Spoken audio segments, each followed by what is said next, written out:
Greetings. Welcome to my stream. I want to say thank you to everybody who tuned in last stream. We have something very exciting to do today. Today, you guessed it by the title, we are going to be farming more safety rating. What does that look like? It is a very tedious and boring process, so I don't expect you to actually watch at all. But nonetheless, I will be here reading. In the meantime, between races, I will be reading The Courage to Heal, a guide for women survivors of child sexual abuse by Ellen Bass and Laura Davis. I'm looking forward to reading this. I read a little bit earlier, looking at my own annotations, but I did not finish it. So, why is my camera doing this?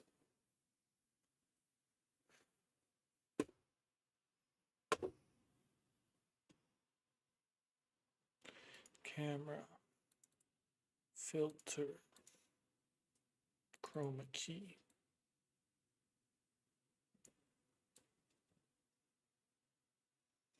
Translucent, just my body.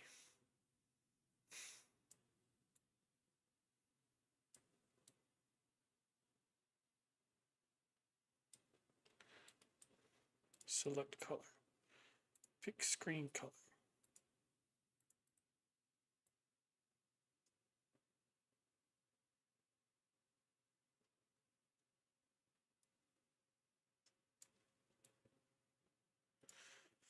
Oh.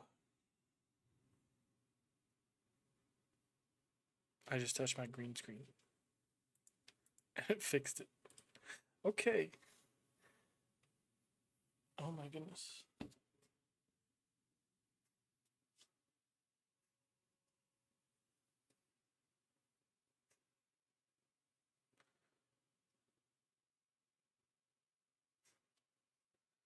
Okay. This looks like a little bit of an easier read.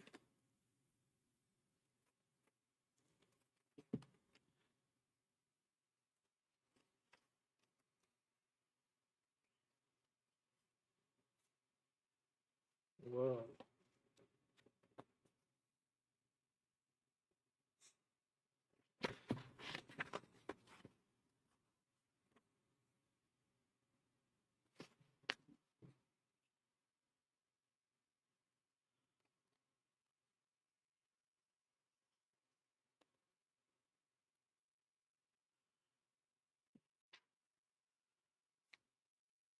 Do you guys read prefaces?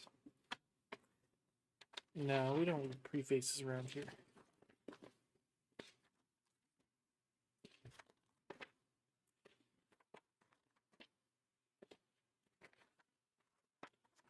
We do, however, read introductions.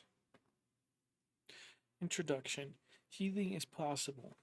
I know you're in a world of pain, but pain will lessen. At the beginning, you can't see this. You can only see your pain, and you think it will never go away. But the nature of pain is that it changes. It changes like a sunset. At first, if this intense red-orange in the sky, and then it starts to get softer and softer. The texture of pain changes as you work through it, and then one day, you wake up and realize that life isn't just about working through your incest. It's about living too. When I was 13, I had a miscarriage with my brother's child. I tried to commit suicide because I was in so much pain. Now I am grateful that I survived because I've had the glorious opportunity to become an adult in charge of my own destiny. My life is precious now. There are days when I walk out of the house and feel the sun on my face and realize that my body belongs to me and that no one is going to touch me if I don't want them to. I get to make the choices now. Knowing I'm in charge of my life is such freedom. For me, that's all I need. If you have been sexually abused, you are not alone. One of 3 or 4 girls and one of 6 boys are sexually abused by the time they reach age 18.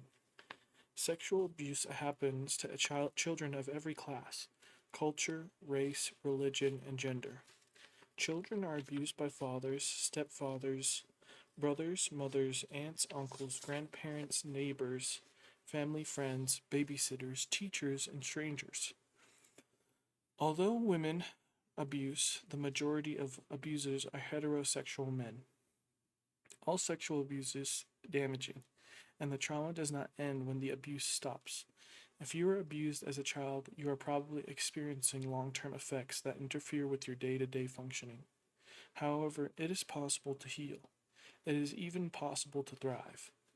Thriving means more than just alleviation of symptoms, more than band aids, more than functioning adequately. Thriving means enjoying a feeling of wholeness, satisfaction in your life and work, genuine love and trust in your relationships, pleasure in your body.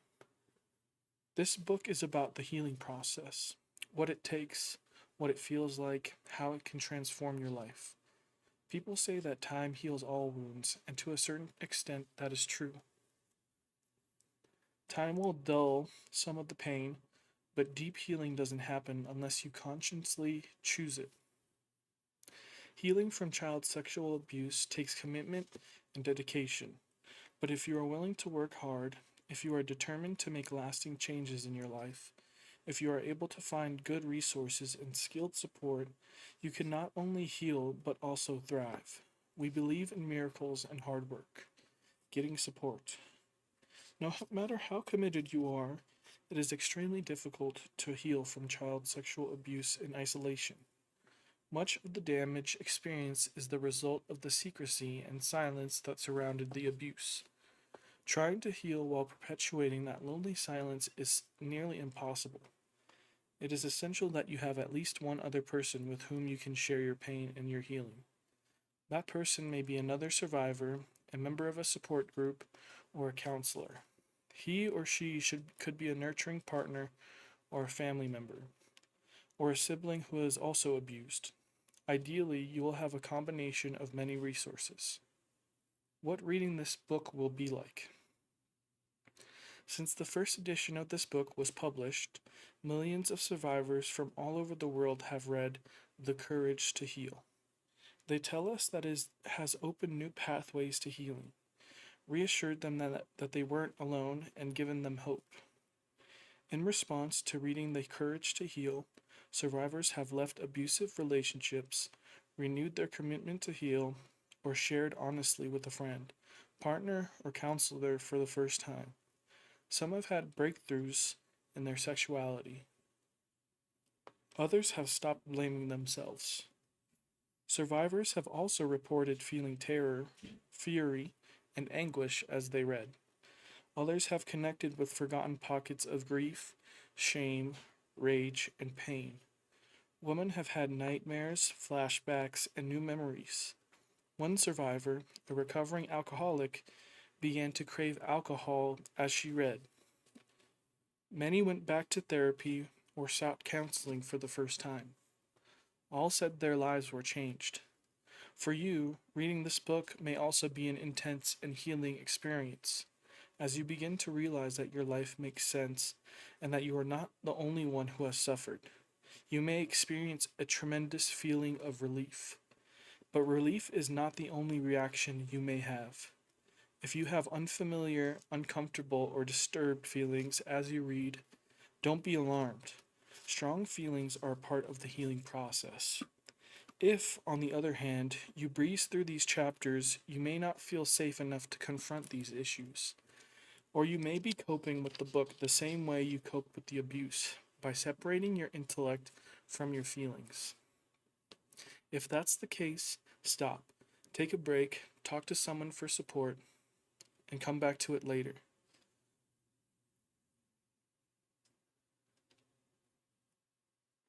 It's essential that you don't bear this book the way you bore the abuse, numb and alone. If you come to a part that feels overwhelming, the material in that section may be too difficult for you right now. Don't force yourself to read it. Try a section instead. It's also okay to put the book down or go slowly. Many people read The Courage to Heal a little at a time, taking weeks or even months in between sections.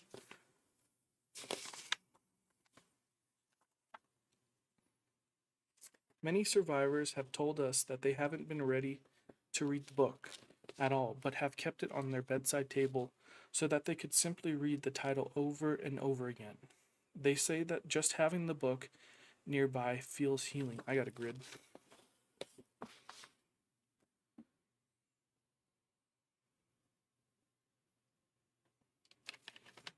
I got a grid.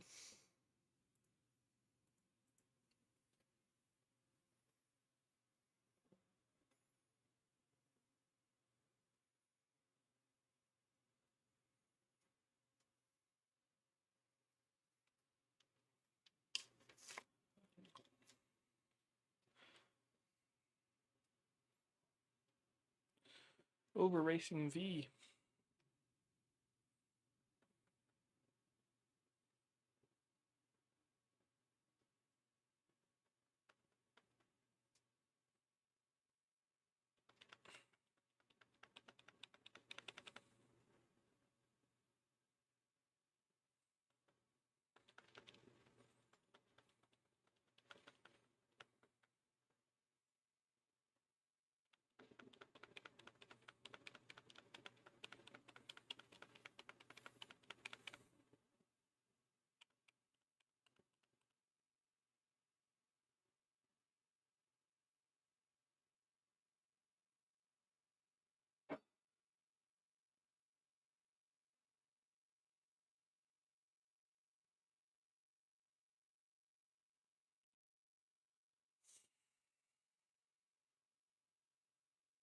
False start.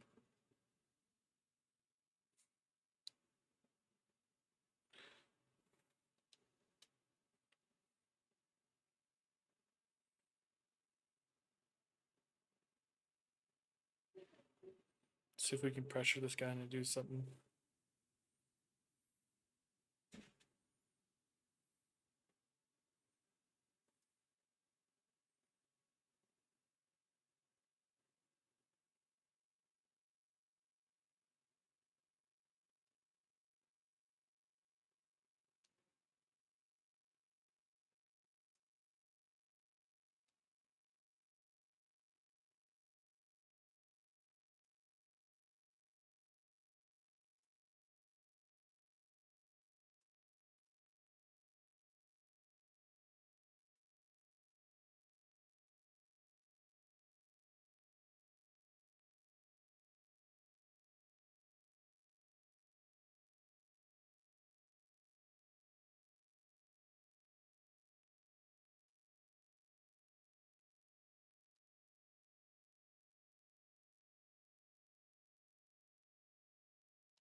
I love racing, even if I'm not very good at it.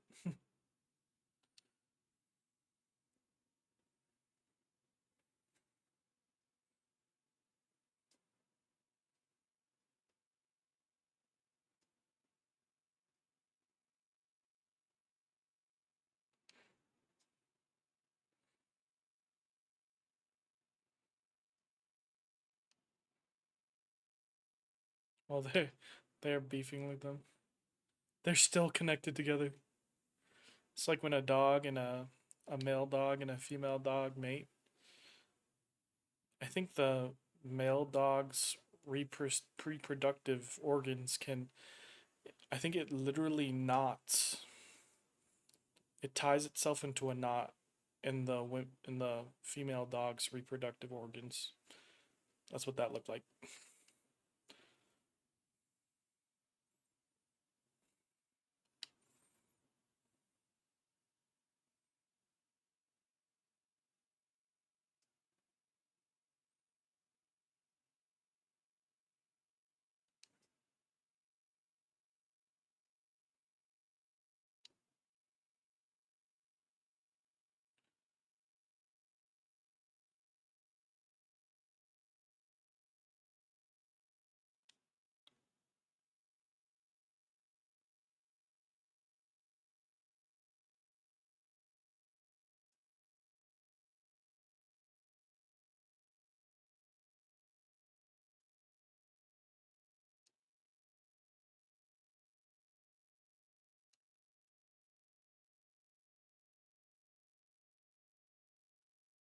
Smooth operator.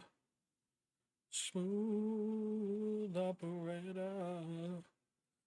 Smooth operator.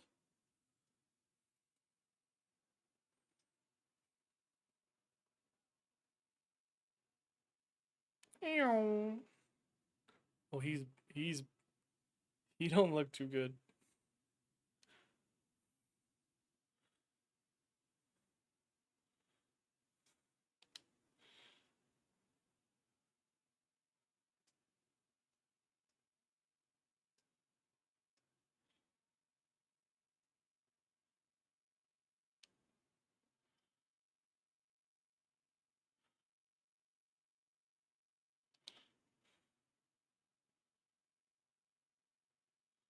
People are just dropping like flies right now.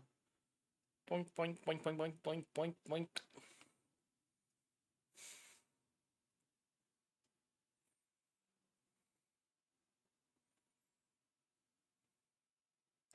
Boink boink boink boink boink boink boink boink.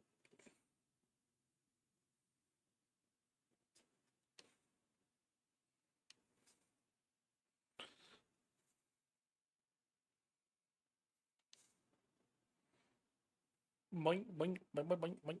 Boink boink boink boink boink.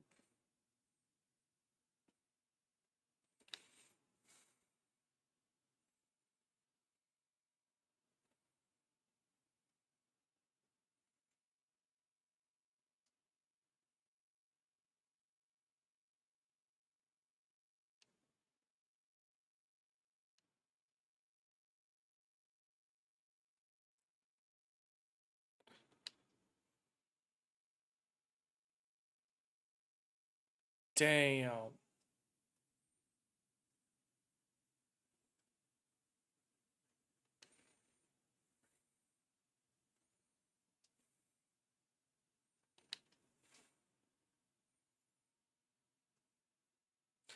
Dang.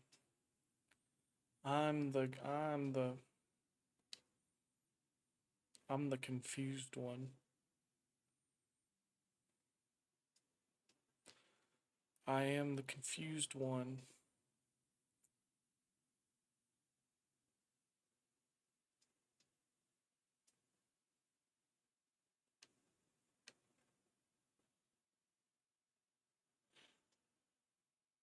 Haha, you spilled out.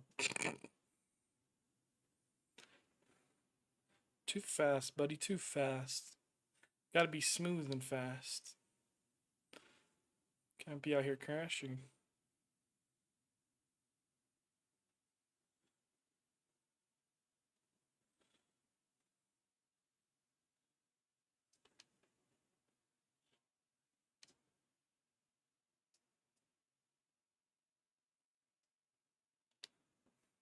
18.8. That's fast. That's really fast.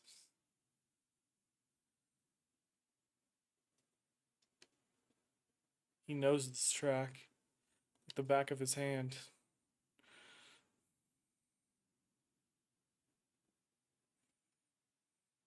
Your body is a wonderland, mama.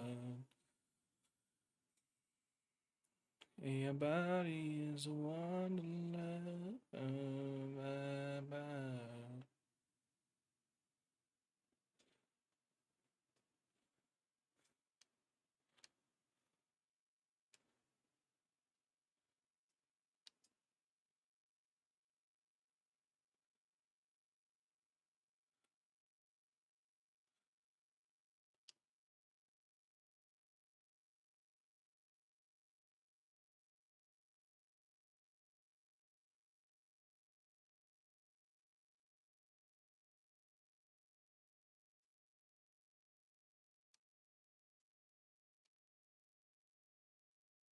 I hear you, car. I hear you. My bad. A little sloppy. I'm not perfect.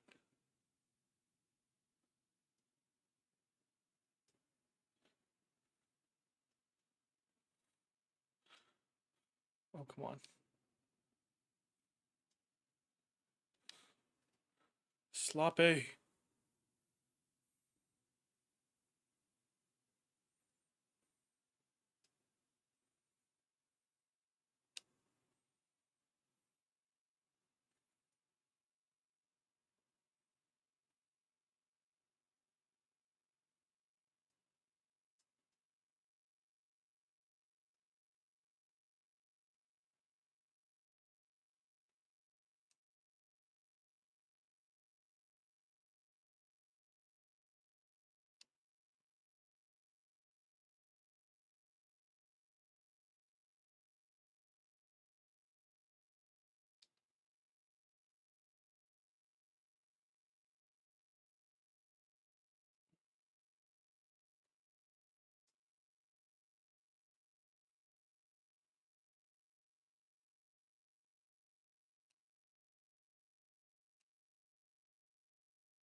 You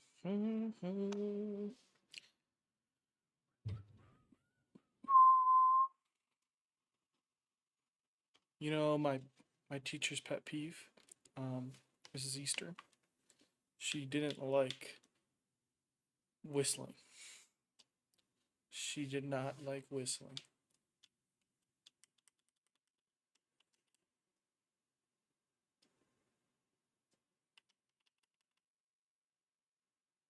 Okay, back to reading.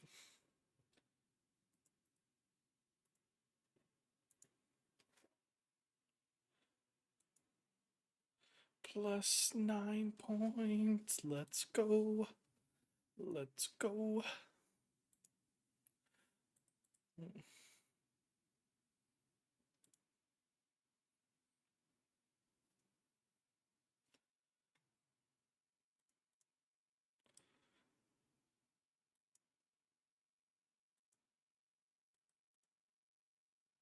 Let's go.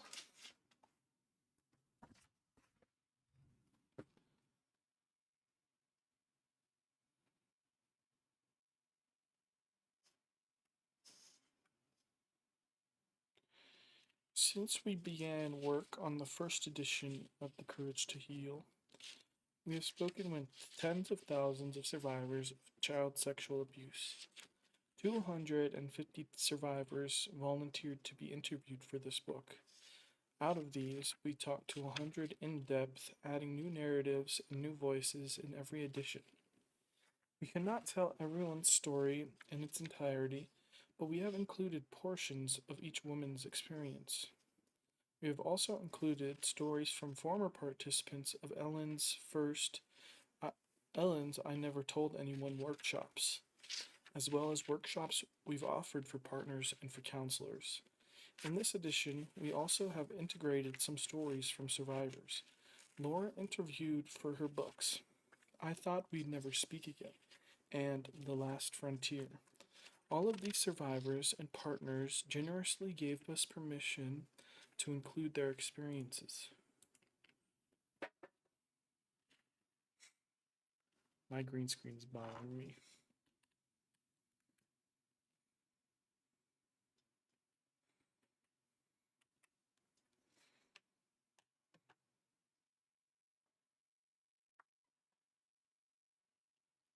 Okay. Partners generously gave us permission to include their experiences. The survivors presented here represent a broad range of women. You will meet women who vary in terms of age, economic background, race, and sexual orientation. Some are in committed relationships, some are dating, others are single. There are mothers, grandmothers, and women without children, women who were abused under different circumstances, and by a variety of perpetrators.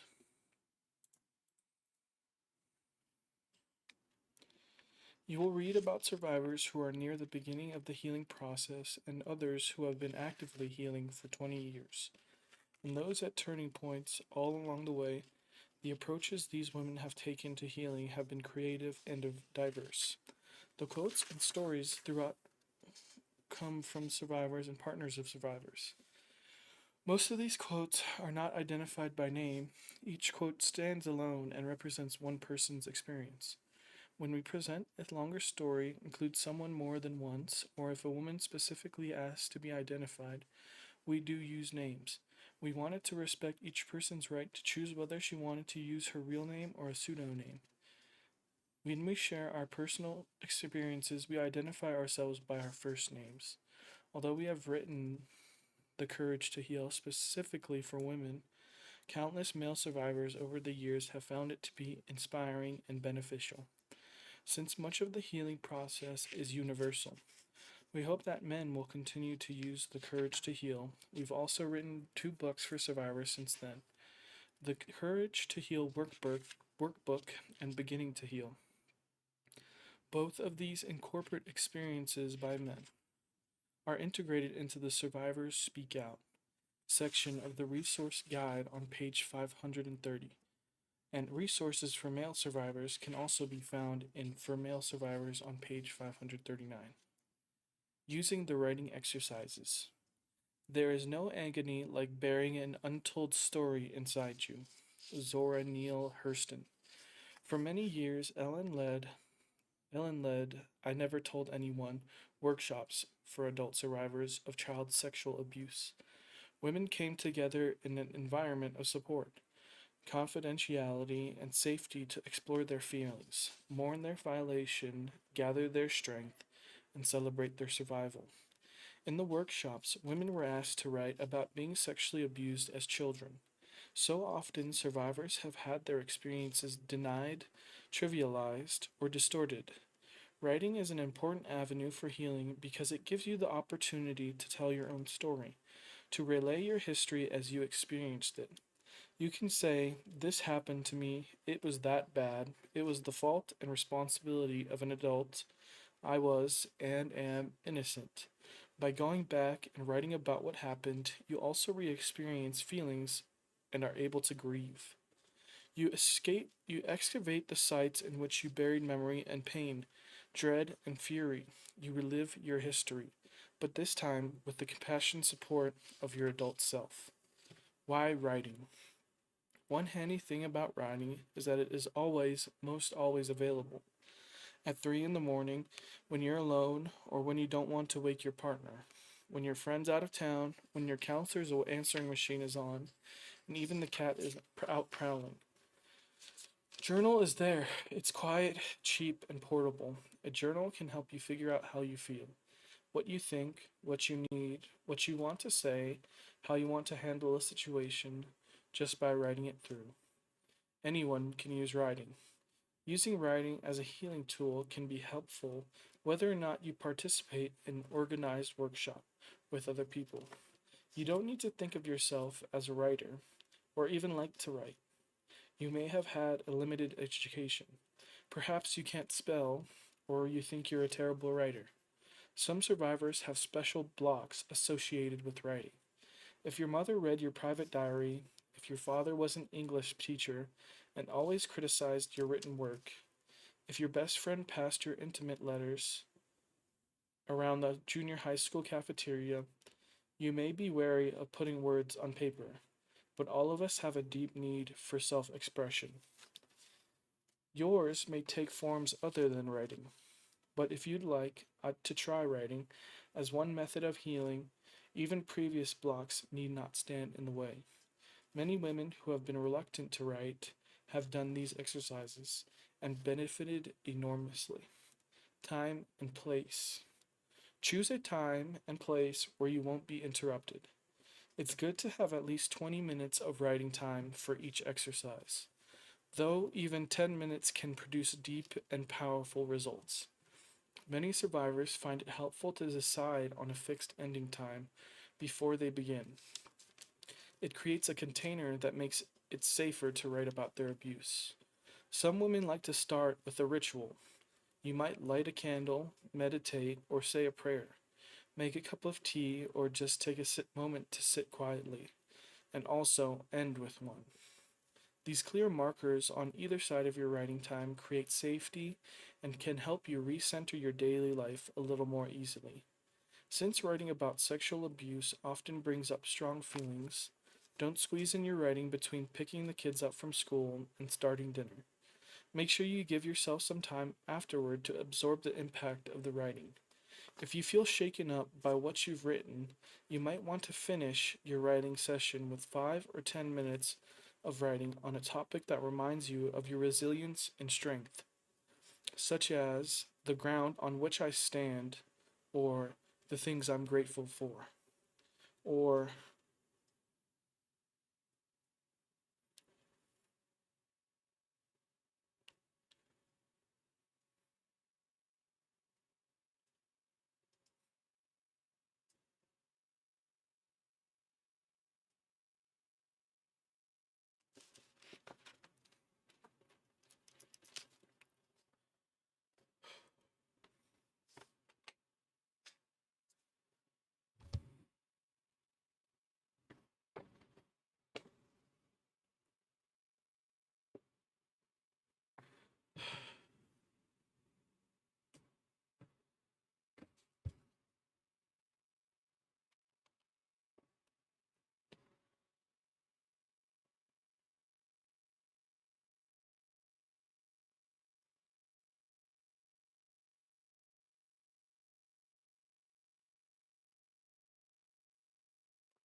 or what gives me strength. The other women have found it useful to go on a short walk after writing or to do a grounding exercise, to anchor them more firmly in the present. If you feel overwhelmed by what you've written or find yourself flooded with emotions from the past, refer to Calming Down, page 35. For suggestions for calming yourself down and regaining your equilibrium, being heard. Writing itself is very helpful, but sharing what you've written is important too. After you write, read your writing to someone who will listen attentively and with compassion. If there's no one who you can read to right away, read out loud to yourself. At least you will be reading to one attentive listener. Just saying the words can make them feel more real. Often, you don't feel the impact of what you've written until you speak the words out loud. If you read your writing to someone who has no experience in listening to personal writing, tell that person what you need. You won't want them to criticize or judge what you have to say. You may want them to ask questions, to help you talk about it more, or to simply listen quietly. You may want comforting or you may not. People usually respond in more satisfying ways when you tell them what you need. It is April 16th, 2026. The things that I'm grateful for is clean water, good Wi Fi, and second chances. The basic method: try to forget everything you've ever been told about writing. What you're going to do is a kind of free writing, or stream of consciousness writing. It's not about making art, or getting a good grade, or trying to make sense of someone else. Rather, it's a way to short circuit your sensors to get to what you need to say. Write without stopping, going at a pace that's comfortable for you, and don't stop. If you get stuck or can't think of anything to say, you can write, "This is the stupidest exercise I've ever heard of," or "I'm hungry. I wonder if it's time if time's up yet." One woman who was writing about her abuse stopped every few lines and wrote, "I cannot say any more," and then went on to say more. Giving herself permission to stop made it possible for her to continue to telling her story. You needn't not use full sentences, you needn't spell or punctuate properly. It can be in English or in another language. Sometimes, if in another language was spoken when you were a child, you will remember or write more fluidly in that language. If you were abused before you learned to talk, your writing may sound childish or come out as baby talk.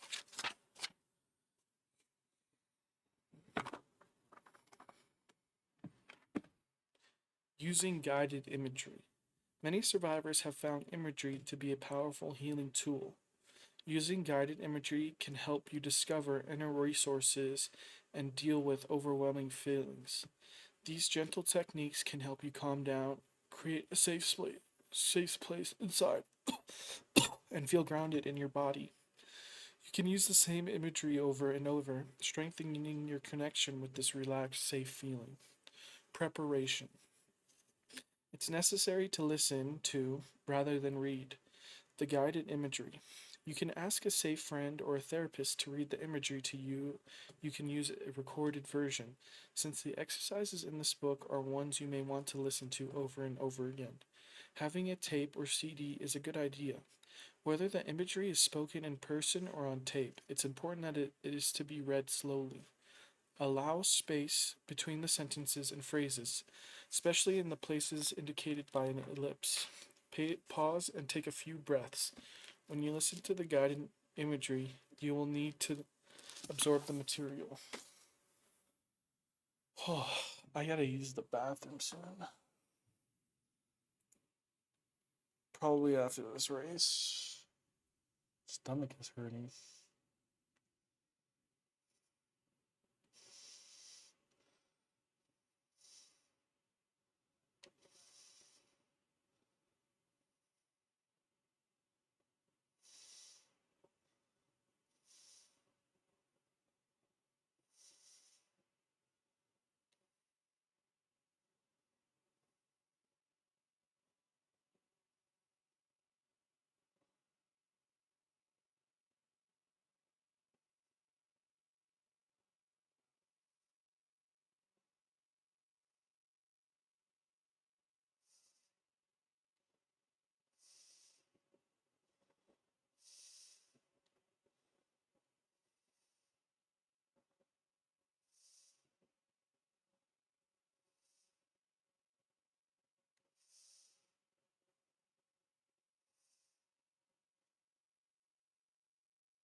Slingshot.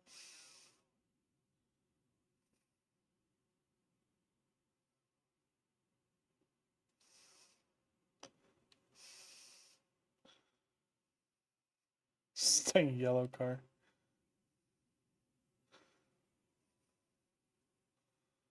Get in his air, get in his air.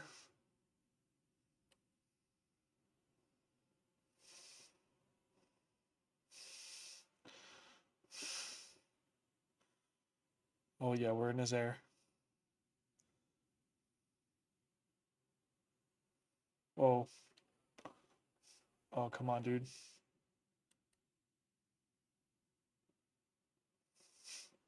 How did the yellow car spin out? Out the way, buddy. 4 points! Oh my goodness.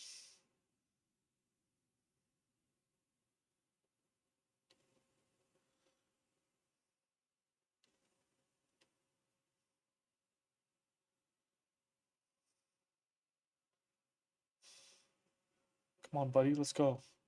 Let's go. Come on, let's race. Come on, let's race. Oh my gosh, I'm an idiot. Oh, he's upside down. He's dead, he's dead. Get out, get out.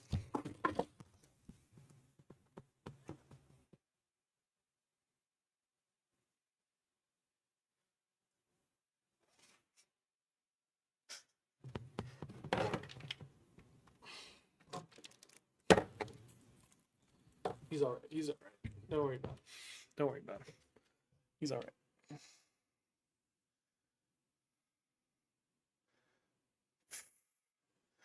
Probably shouldn't have trolled like that.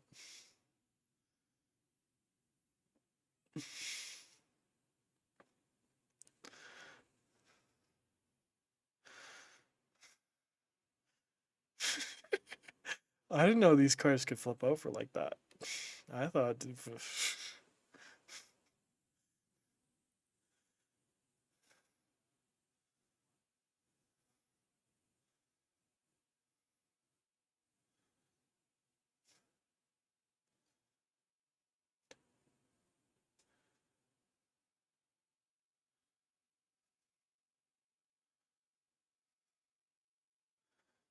Rating's definitely going down. The man is dead, and that's all I'm worried about.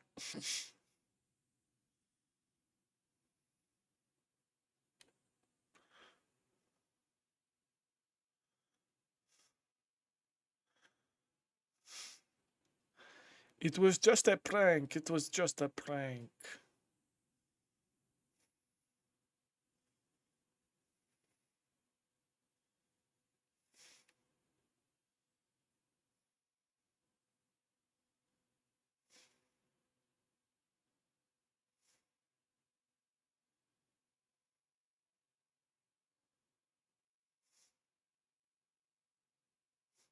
Hey, we know that guy.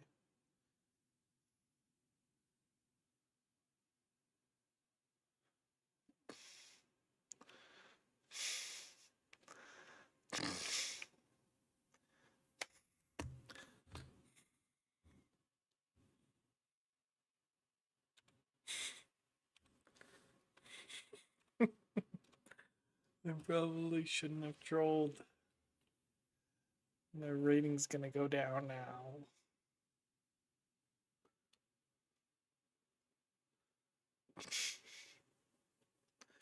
My rating is gonna go down now.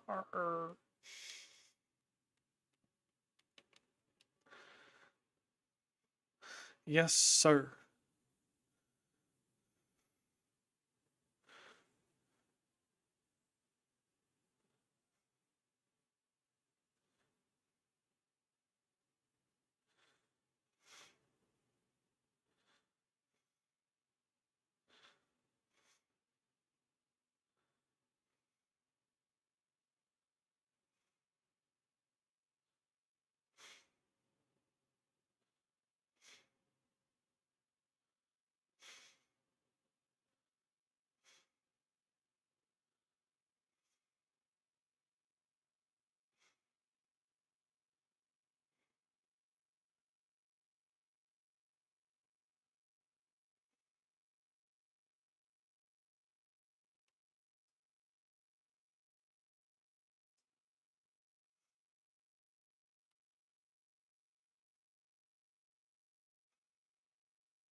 Did not lose control.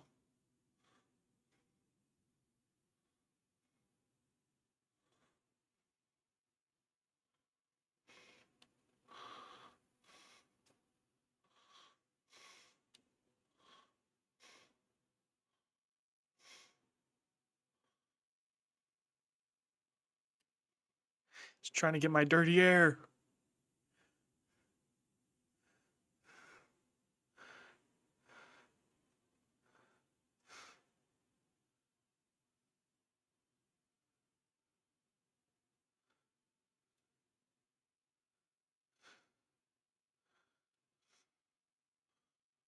Oh, come on.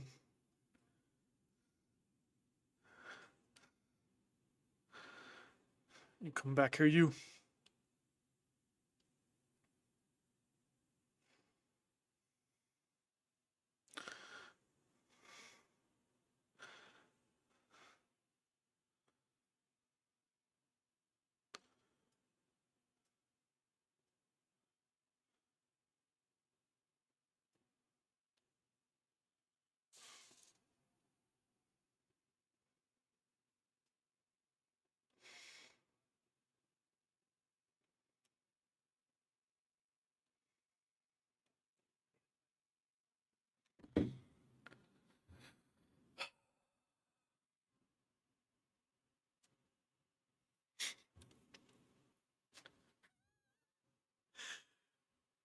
I didn't go down. I went to second.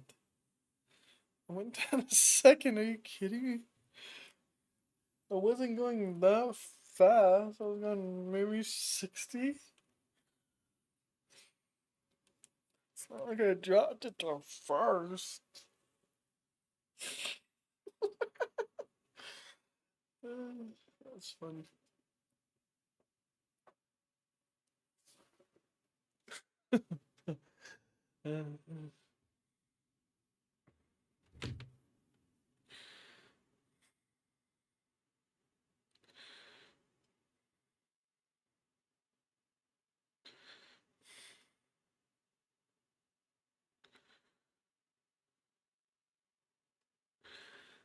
I don't know how to. I don't know how to. Yeah.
I have taken up a new habit. I'm no longer taking hot showers, and it makes me dread taking showers.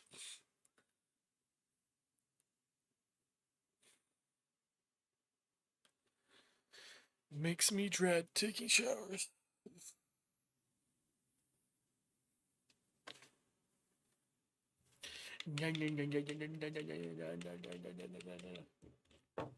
Imagine if I had like an actual wheel, like that'd be sick.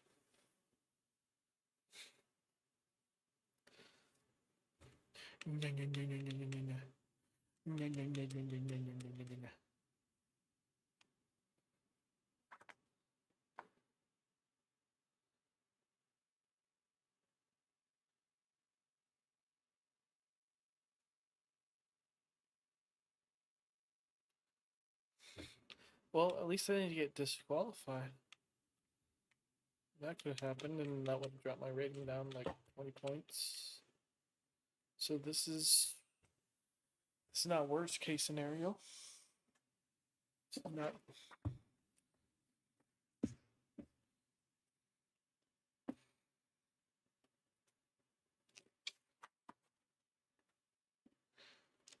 To allow any images to merge, this is easiest when to do when the pace is very slow, with pauses between ideas or sentences.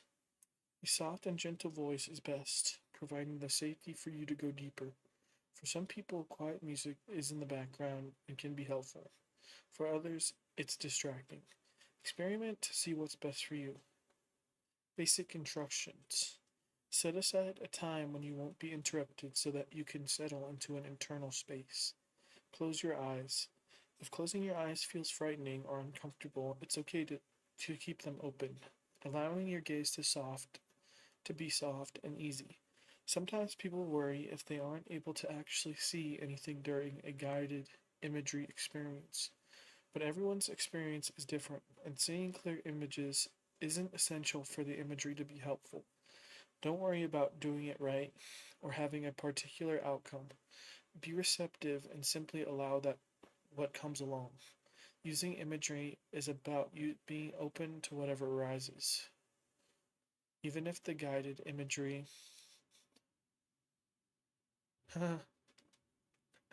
eighth and crashed, broke my car. Let's get into the next one.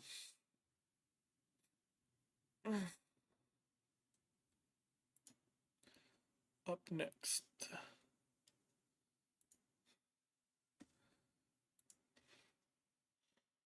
Don't don't worry about doing it right. Be receptive and simply allow what comes along. Using imagery is about being open to whatever arises. Even if the guided imagery doesn't feel effective for you the first few times you experience,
I remember a sex game I played when I was young. It was about molesting and having sex with a young girl. I never thought about the profoundness. I just saw her maturing body and was attracted to her. But the interesting that happened in the pornographic game was, until I remembered now, was the confusing was her confusing the act of sex as love. The little girl thought she was being loved by her abuser. It is interesting to remember this because it's like an illusion falling into itself. I am that confused girl. The connection between sex is binding. The more and more you do it, the unhealthier it gets. I was transfixed on pleasing myself. I did not relate to her at the time because she was my victim, but trying to heal now, I relate to her. I saw a girl innocent, and through an external force, her mind was being distorted. She did not know what love was. She did not know that real love is like Christ. Not a physical connection, but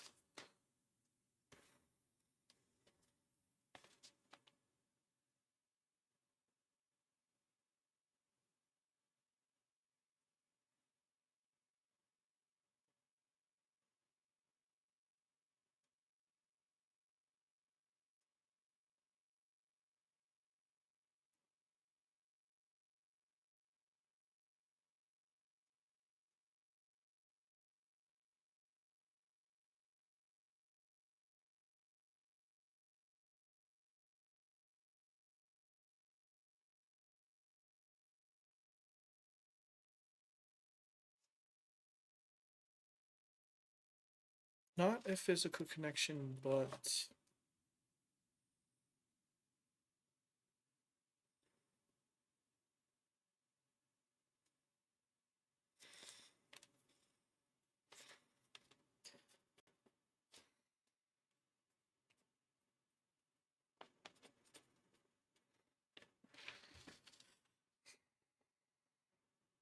the girl was confused.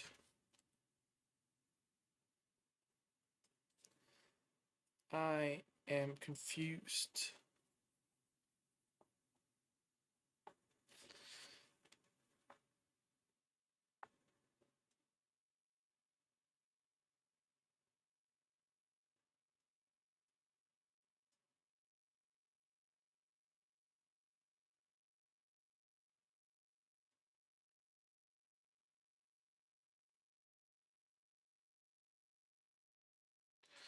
The malicious intent of warping somebody's mind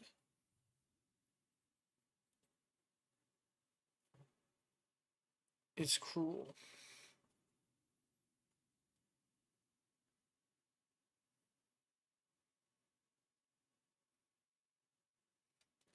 Whether or not conscious of the pain being delivered.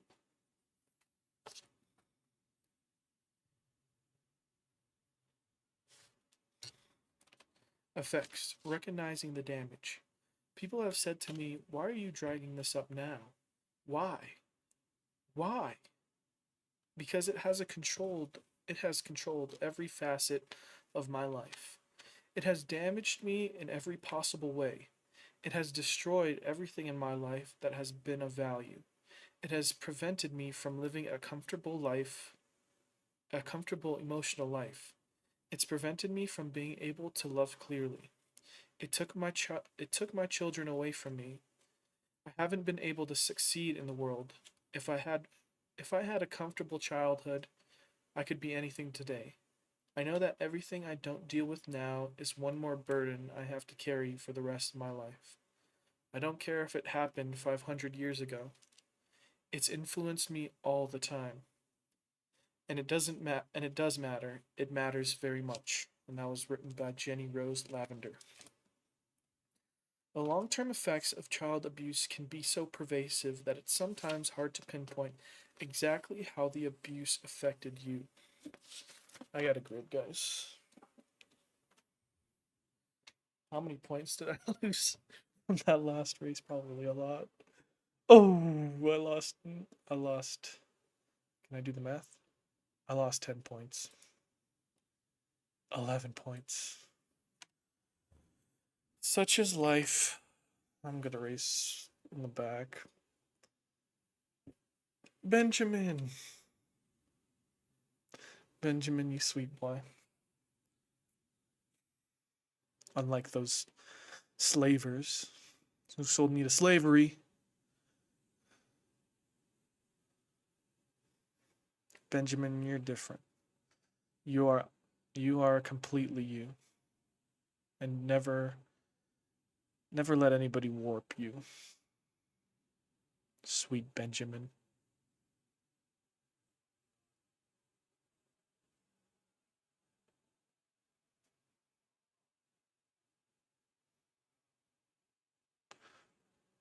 Oh, looks like trouble.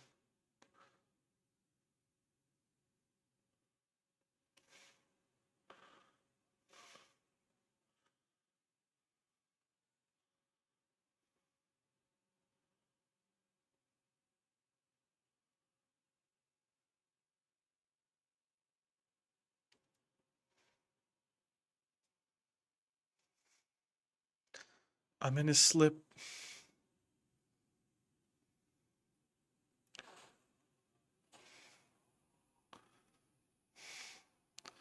The good news is that I just roll with the punches. Oh my goodness, did you see what just happened in the back?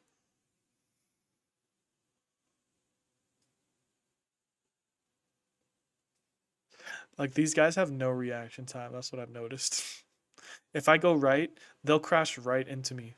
Like, they'll crash directly into me.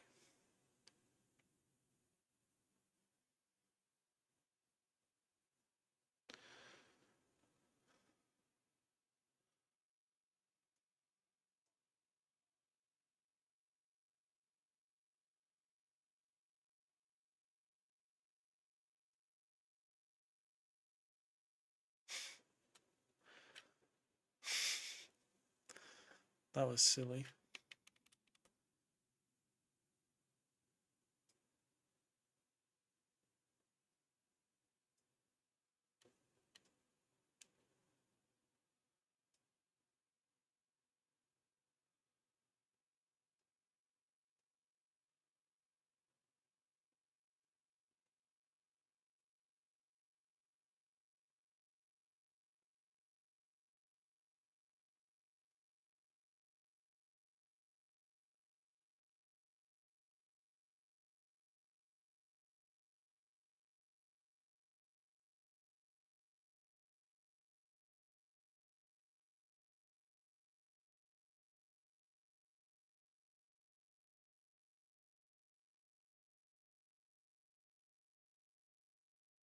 I'm surprised my car is not absolutely, you know, surprised my car is still moving. That guy slammed into me.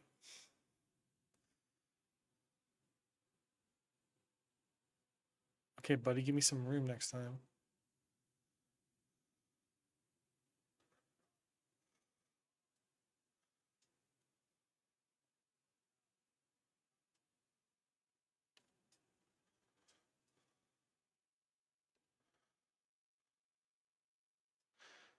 I'm just gonna cruise, honestly. Forget this.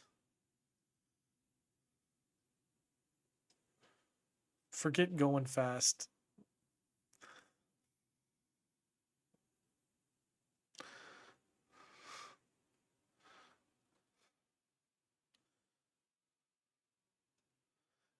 I was going I should be able to drop to second at 45 miles per hour. I understand you don't have that many gears, but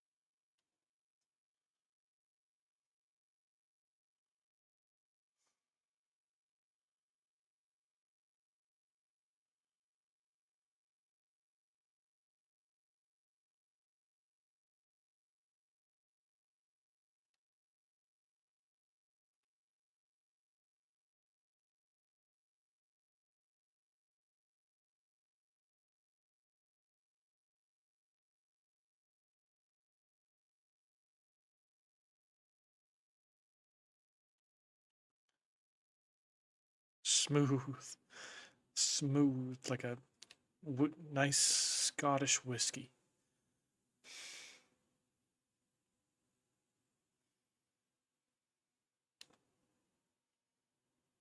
I take my whiskey neat, my coffee back in my bed at 3. You're too sweet for me. You're too sweet for me. I take my whiskey neat, my coffee black in my bed at 3. Oh, come on. No, come on. Come on, bro. Come on, bro. Come on. Nobody.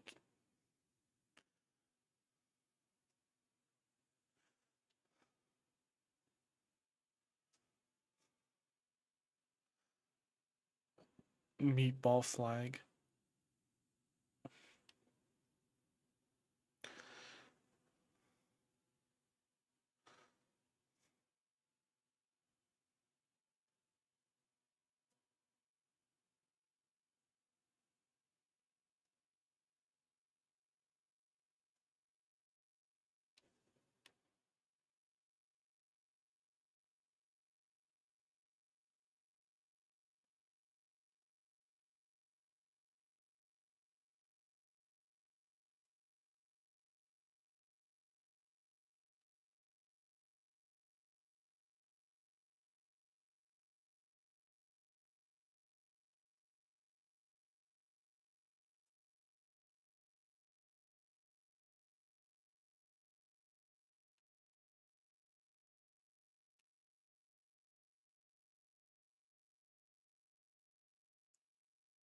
Good for them.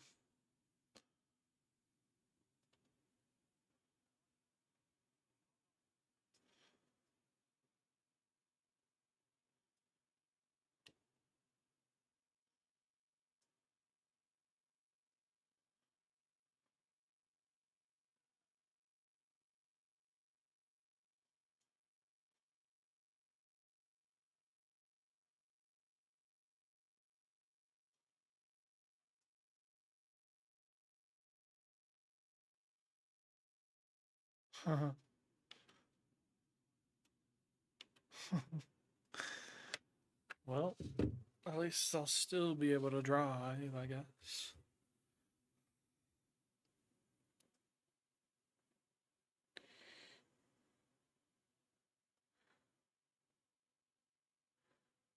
Swine Division Assistant Manager?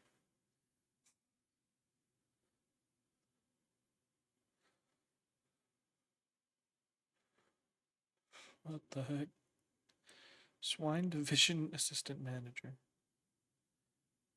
I'm in charge of the pigs. That sounds like a dream job. Oh,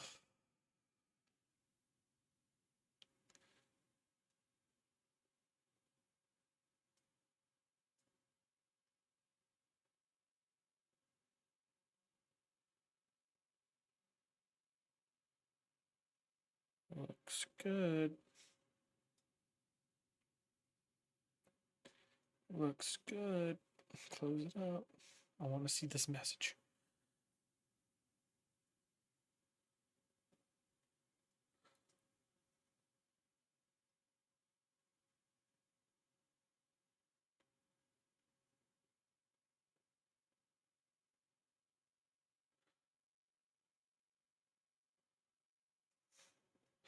Who's pranking me? That's such a prank.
Just, I'll do anything to stay off of the track.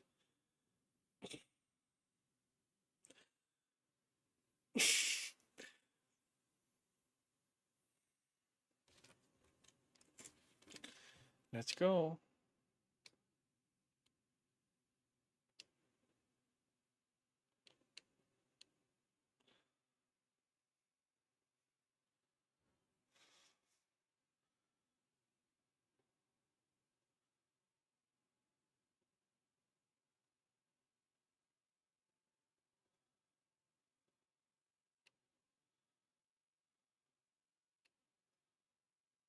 Oh, I went too fast. They're gonna disqualify me.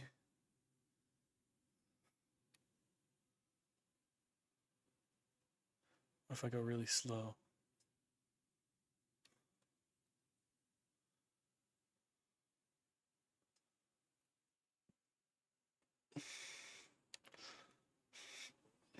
Sorry.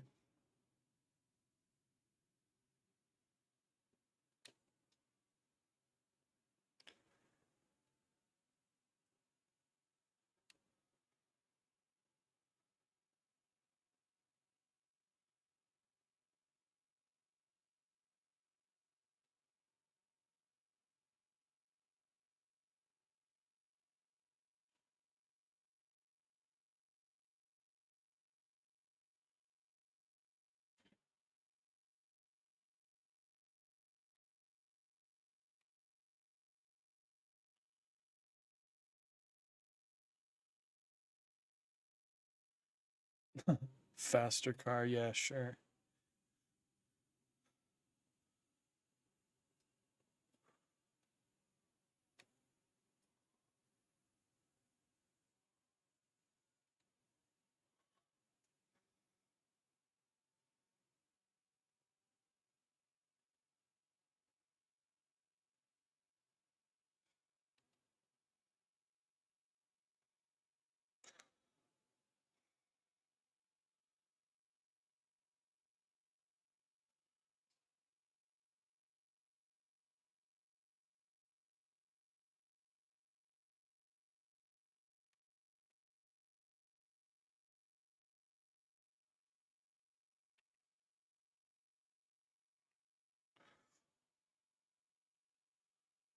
Nobody faster than me, boy.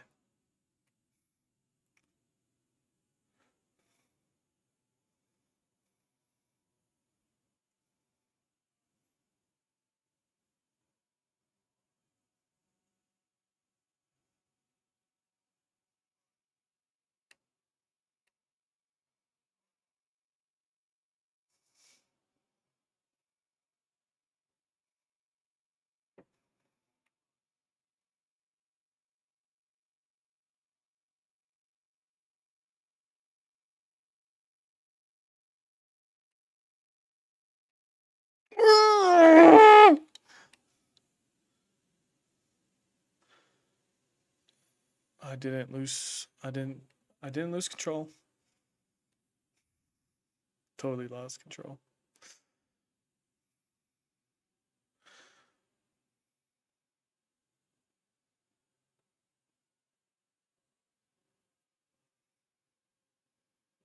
Look at the bright side. We only had 6 incidences. I know I did.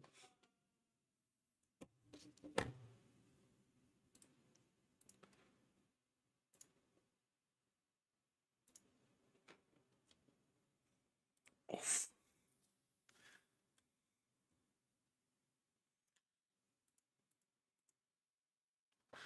Dum dum dum dum dum dum dum dum dum dum dum dum. Dum dum dum dum dum dum dum dum dum dum. Dum dum dum dum. Dum dum dum dum dum bum bum bum bum. Bum bum bum bum bum bum bum. Bum bum bum bum bum bum. Bum dum bum bum dum.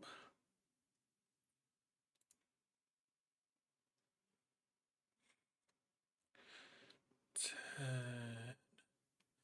9, 8, 7, 6, 5. I lost 2.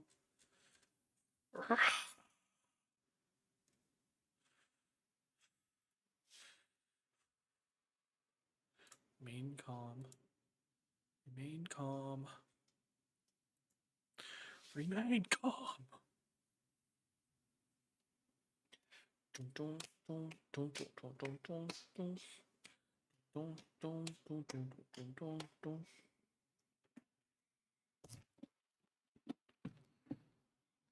Effects. Recognizing the damage. The long term effects of child sexual abuse can be so pervasive that it's sometimes hard to pinpoint exactly how the abuse affected you. It can permeate everything: your sense of self, intimate relationships, sexuality, parenting, work, even your sanity. As one survivor explained, it's like those pictures I remember from Highlights for Children magazine. The bicycle was hidden in a tree, a banana was growing from somebody's ear, and all the people were upside down.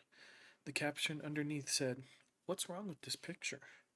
But so many things were disturbed and out of place, it was often easier to say, "What's right with the picture?" Many survivors have been too busy surviving to notice the ways they were hurt by the abuse. But you cannot heal until you acknowledge the impact of the abuse, because sexual abuse is just one of many factors that shaped your development. It isn't always possible to isolate its effects from the other influences on your life. If you have trouble trusting people, is it because you were molested when you were 9, because your mother was an alcoholic, or because you were left alone for hours every day as a small child? It's the interplay of hundreds of factors that make us who we are today. The way the abuse was handled when you were a child has a lot to do with its subsequent impact. If a child's disclosure is met with compassion and effective intervention, the healing begins immediately. But if no one noticed or responded to your pain, you were left feeling abandoned and alone. If you were blamed, were not believed, or suffered further trauma, the damage was compounded, and the ways you coped with the abuse might have created further problems. Not all survivors are affected in the same way.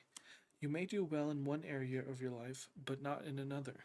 You may be competent at work and in parenting, but have trouble with intimacy. Some women have constant nagging feeling that something is wrong. For others, the damage is so pervasive that it feels as if nothing was spared. As far as I'm concerned, my whole life was stolen from me. I didn't get to be who I could have been. I didn't get the education I should have gotten when I was young. I married too early. I hid behind my husband. I didn't make contact with other people. I haven't had a rich life. It's not ever too late, but I didn't start working on this until I was 38. and not everything can be retrieved, and that makes me very angry. The effects of child sexual abuse can be devastating, but they do not have to be permanent. As you read in this chapter, you may recognize, perhaps for the first time, some of the ways in which sexual abuse affects your life. Such recognition can be painful, but it is in fact part of the healing process. How abuse affects self esteem. When children are respected and nurtured, they learn that they have value. They experience a foundation of safety from which they can take on new challenges. They develop competence and confidence, and they feel good about who they are and who they are becoming. Abuse interrupts this process of developing positive self esteem. When children are abused, their boundaries, their right to say no, and their sense of control in the world are violated. They feel powerless. If they tell someone about what is happening to them, they may be ignored or told that they made it up. Sometimes they are blamed. Their reality is denied or twisted, and they often end up feeling crazy. Rather than see the abuser or their parents as bad, they may come to believe that they are bad, and they did not deserve to be taken care of. And they in fact deserve to be abused. They feel isolated and alone. Many abused children are told directly that they'll never succeed, that they're stupid, or that they're only good for sex. With messages like these, it's hard to believe in yourself. Many survivors feel bad, dirty, or ashamed, powerless, like a victim, different from other people, that there's something wrong deep down inside, that if people really knew them, they'd leave. Some survivors hate themselves, feel immobilized or can't be motivated, are unable to protect themselves in dangerous situations, have experienced repeated victimization as adults, struggle with self destructive feelings, or feel suicidal. Often, survivors have a hard time identifying their own needs, nurturing and taking care of themselves, feeling good, trusting in their intuition, recognizing their own interests, talents, or goals. Some survivors are afraid to succeed, can't accomplish the things they set out to do, feel that they can never move forward in their lives, feel compelled to be perfect, use excessive work or achievements to compensate for feelings of inadequacy, forget whole chunks of their childhood. How abuse affects feelings. When children are raised in a healthy environment, their emotions are respected. When they are sad, angry, or afraid, their parents or caretakers acknowledge their feelings, make room for safe expression, and offer comfort. Children raised in an emotionally supportive home are not talked out of their feelings or punished for them. Because of this, they learn that feelings are not dangerous, and their capacity to tolerate difficult feelings increases naturally as they grow up. Abused children rarely have this kind of support. They cannot afford to feel the extent of their terror, pain, shame, or rage. The agony would be devastating. They would not be able to do arithmetic with other arithmetic with other second graders. For example, if they acknowledged the depth of their sorrow and desolation. Because their innocent love and trust are betrayed, abused children learn that they cannot rely on their feelings, and the feelings they do express may be disregarded or mocked. If the adults around them are out of control, they get the message that feelings lead to violence. Anger means beatings or furniture hauled across the room. Abused children often learn to block out their pain because it is too devastating or because they do not want to give the abuser the satisfaction of seeing them cry. But since it's not impossible to block emotions selectively, they may simply stop feeling. On the other hand, they may feel overwhelmed with feelings, flooded with fear, grief, shame, and rage.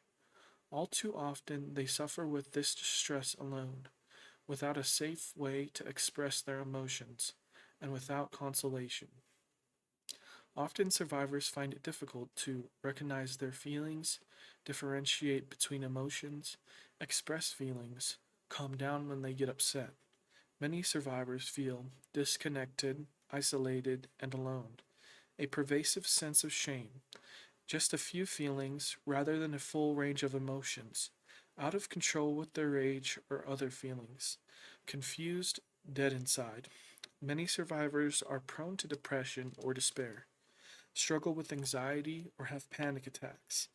Alternate between overwhelming anxiety, fear, or rage and being numb and shut down. Feel agitated and on alert, have frequent nightmares, are worried of their emotions, worry about going crazy. Rarely feel pleasure, relaxation, or joy. How abuse affects the body. Children learn about the world through their bodies. If they are protected and nurtured, they feel at home in their bodies. Living in their bodies is a source of pleasure, accomplishment, and satisfaction. When children are sexually abused, they learn that the world and their bodies are not safe. Abused children experience pain, fear, and conflicting sensations of arousal. Often they leave their bodies to avoid these feelings or numb themselves as best they can. For abused children, the body is a place where frightening and painful things happen. They learn to be always on alert, to be ready for danger, or they cut themselves off from their bodies and learn to ignore them. Living mostly in their heads, for many survivors, the experience of trauma leaves a deep impression on the body. Many survivors have a hard time appreciating and accepting their bodies, feeling at home in their skin, being fully present in their bodies, experiencing a full range of feelings in their bodies, experiencing their bodies as a unified whole. Some survivors have hurt themselves or abused their bodies.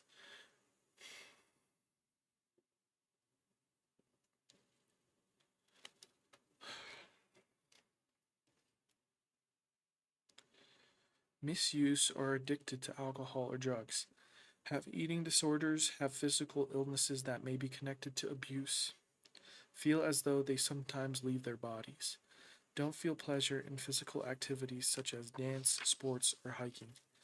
Often, survivors aren't aware of the messages their bodies give them or don't respond to these messages. Mistrust or blame their bodies. Feel numb or disconnected from physical sensations. Start easily and have a hard time calming down. Are often on high alert for danger. Are unable to relax or feel physically unsafe. How abuse affects the capacity for intimacy. The building blocks of intimacy, giving and receiving, loving and being loved, are learned in childhood. If children are given consistent caring and affection, they develop skills.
That's good news.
I'm getting dehydrated from all this crying.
I'm not racing very good today.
17.5.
Nice.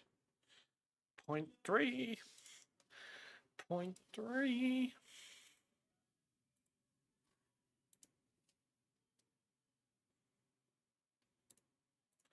Point three.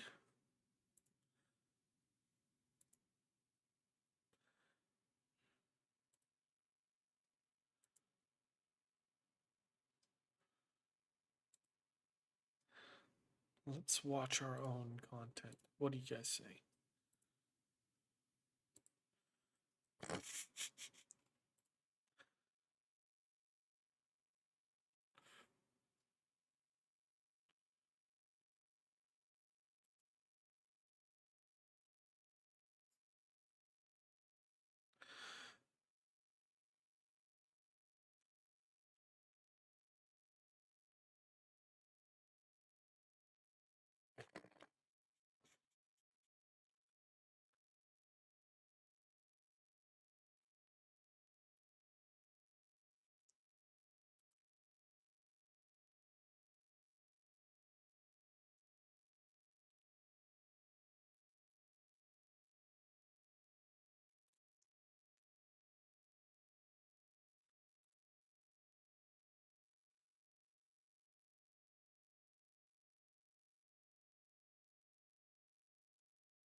I love the guy's accent. He has to be from the islands.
Oh.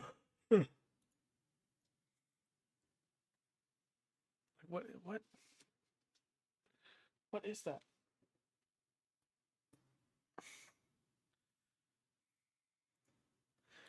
Filters. Chroma key. Green. Boom. That's how it's done. Simple as that. Simple as that. It's the weekend.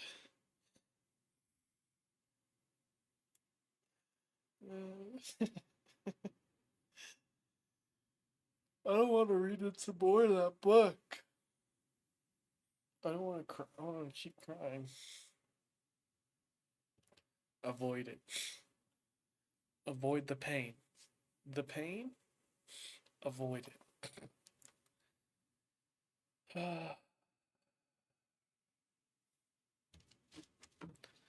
That's what doom scrolling is for. Addressing the pain? I don't got time for that. Addressing the pain? No. No.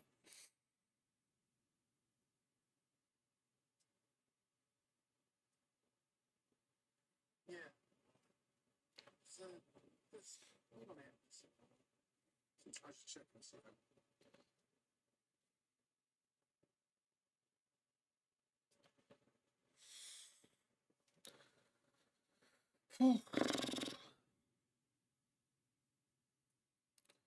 See if I need to text it in this one.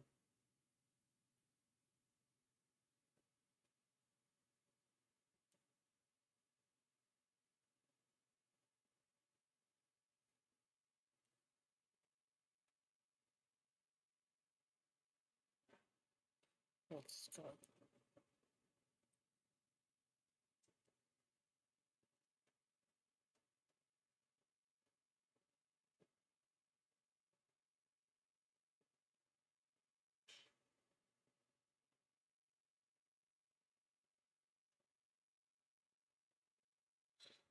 Boom, boom, boom, boom, boom, boom, boom, boom, boom. Boom, boom, da, ba, ba, da, ba, doo, doo. Ba, da, ba, dee, dee, dee, dee, dee, dee, boom, boom. Oh, my racing rating. Why is it so hard? Why is it so hard to climb?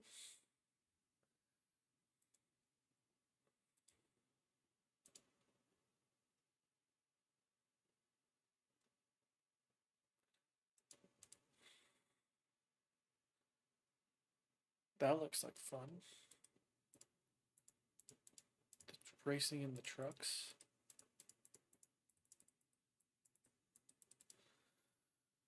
I don't want to keep reading this. Not fun. But I must.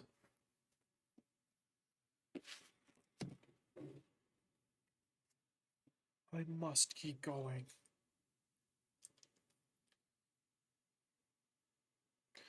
Many survivors feel disconnected when they have sex, go through sex numb or in a panic, use sex to meet needs that aren't sexual, avoid sex or seek sex they really don't want, feel that their worth is primarily sexual, feel conflicted when they experience desire or sexual pleasure, need to control everything about sex to feel safe, experience flashbacks to the abuse while making love, feel confused about whether they want sex.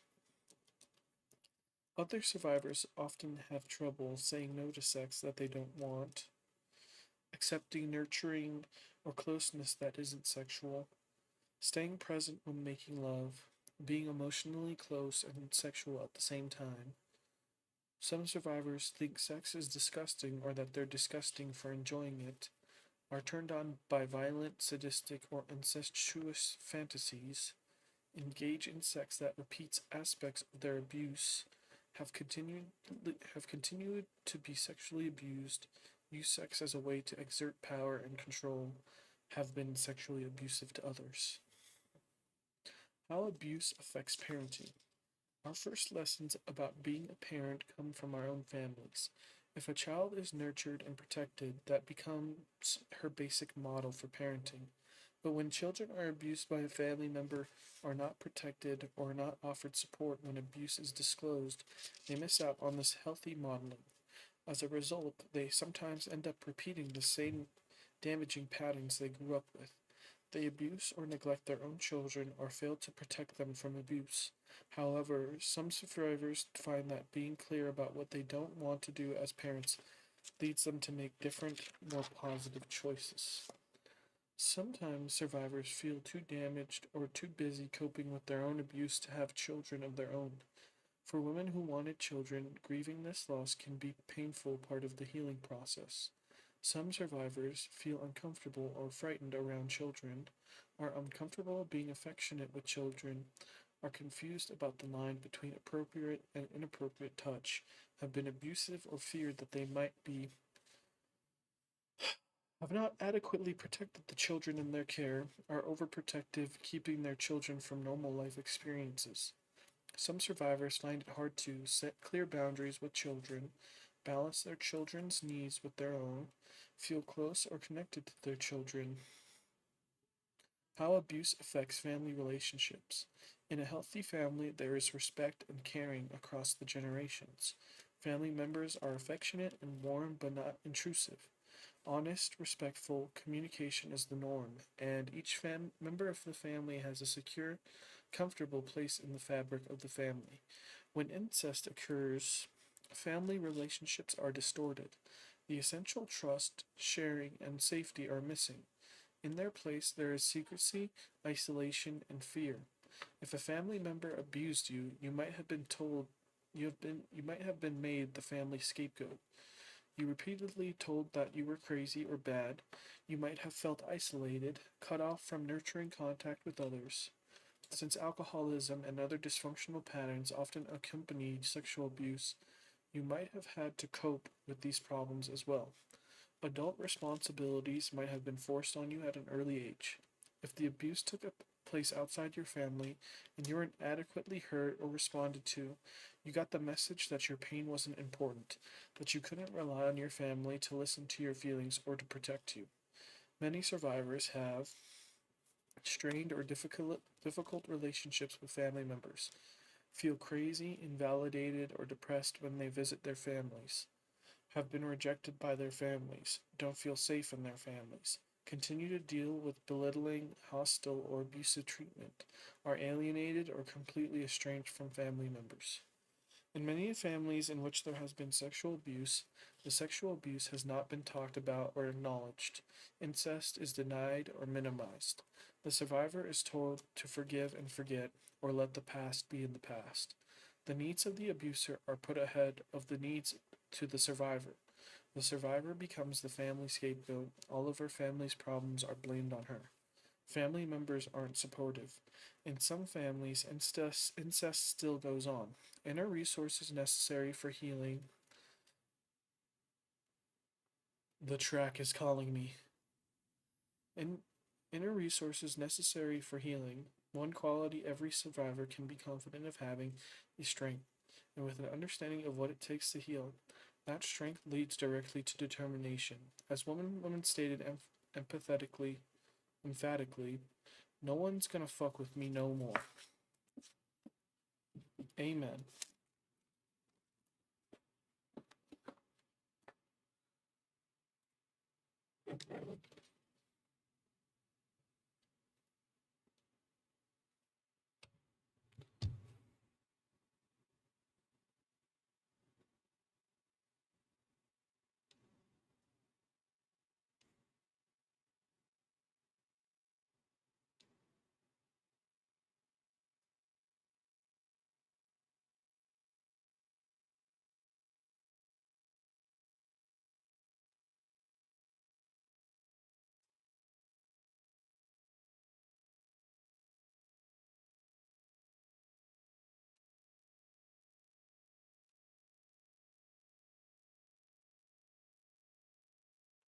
Sneaky bugger.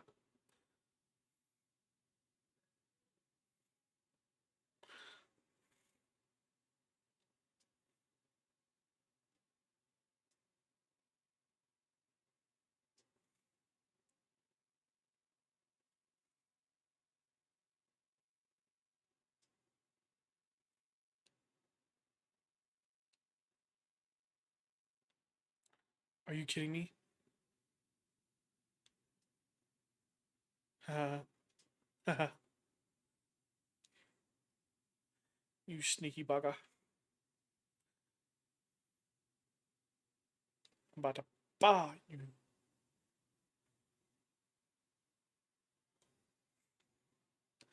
Oh, this is so bad.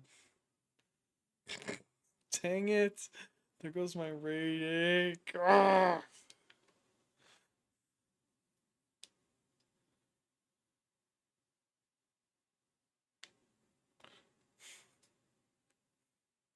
Boy, I'm about to you.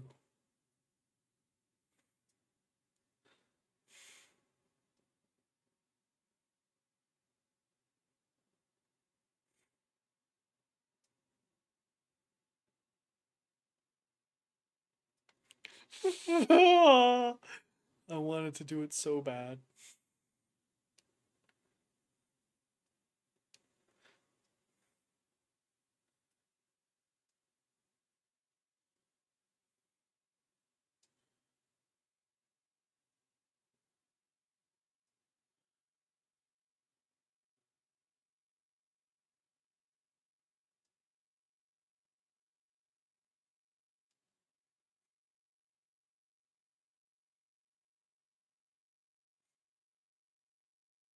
I'm a live wire, folks.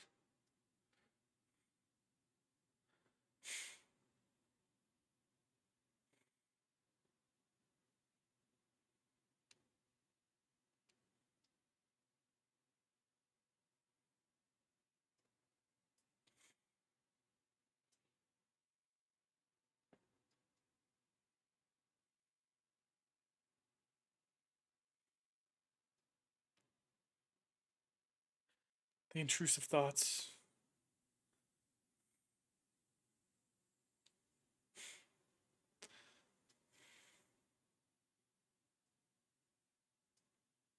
I have a plan.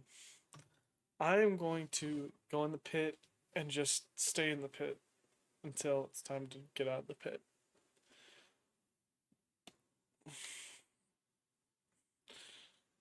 Boy, I'm about to pop.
On your way.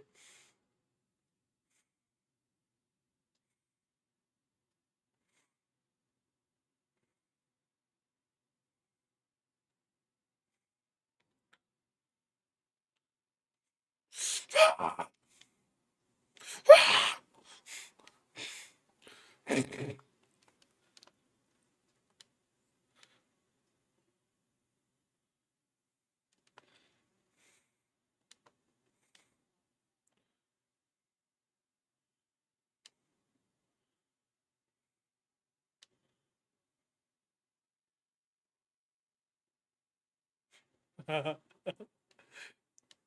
was worth it.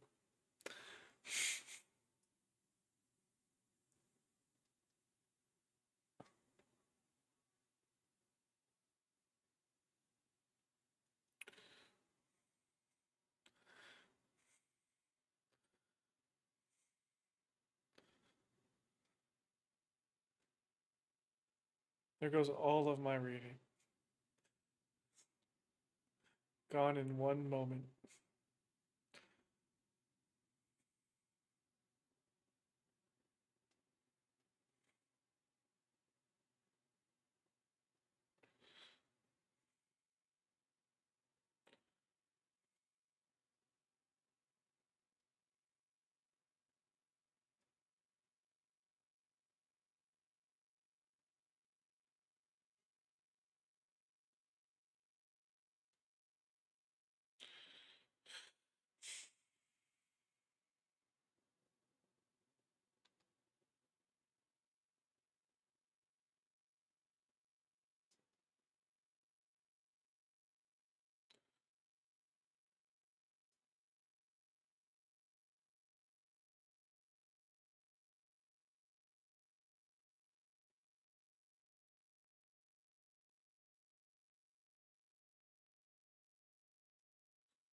That's it, your car's toast.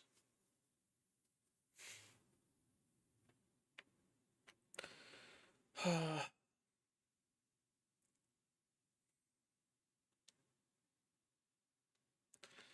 couldn't control it. The impulse to crash. So many crashes into me. I am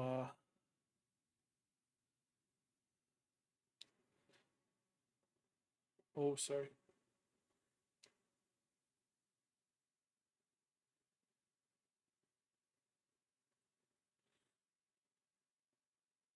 No black flag. No black flag.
That's how it's done.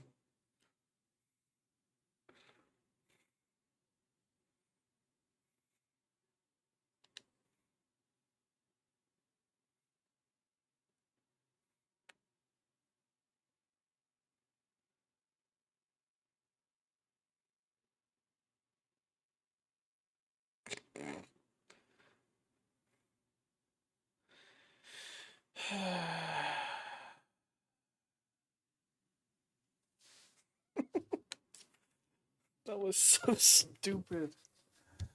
And I lost all of my safety rating. 48. What are we down to? 32? Come on, give me the news. Give me the news. Give it to me straight, Doc. Am I gonna make it?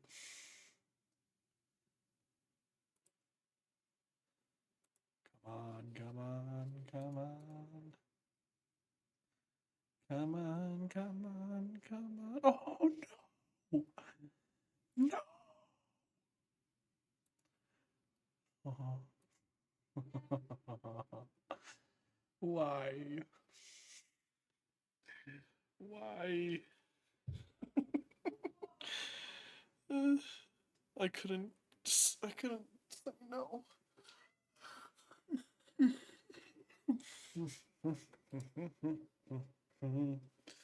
Ya dun dun dun dun dun dun dun ya dun dun dun dun dun dun dun dun ya dun dun dun dun dun bum bum bum bum ya dun dun dun dun dun dun ya dun dun dun dun dun dun dun ya dun dun dun dun dun dun ya dun dun bum bum bum.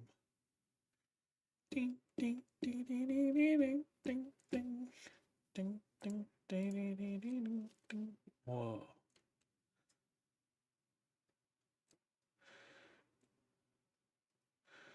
Look at that car. Yeah, ding ding ding ding ding ding ding ding. Yeah, ding ding ding ding ding ding ding ding. How much for the car, huh? $12.95. 90 90 $12.95. Boy, what the boy? Boy, what the boy? Boy, what the boy? Boy, what the boy? Whoa, that looks like a spaceship. That looks like a spaceship. Imagine I pull up to the crib in this. In a spaceship. Boy, what the boy? Boy, what the boy? Boy, what the boy? Yeah, dun dun dun dun dun dun dun. Yeah, dun dun dun dun dun dun dun. Yeah, dum dum dum dum dum dum dum yeah, dum. Salomon, Salomon, Salomon. Yeah, dum dum dum dum dum dum. Yeah, dum dum dum dum dum dum. Was it worth the crash of that guy? Oh yeah. Oh yeah. Oh yeah.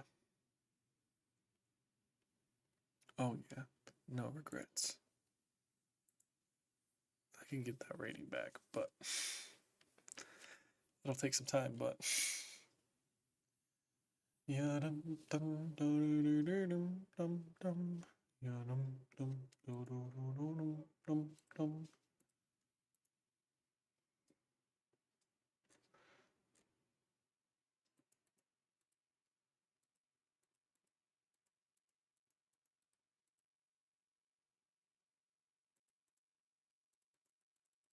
Who's gonna race? See?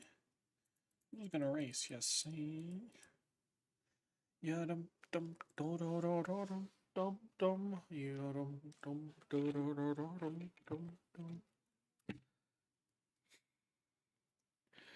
Uploaded.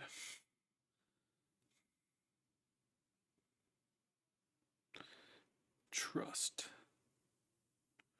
Trust this computer. Trust this computer.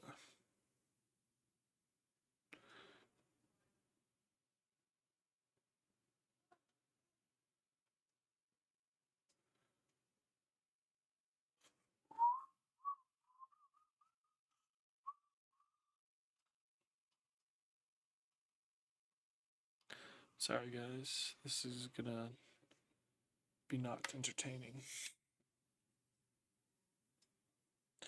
Ya dum dum da da da da dum dum dum. Ya dum dum da da da da dum dum dum.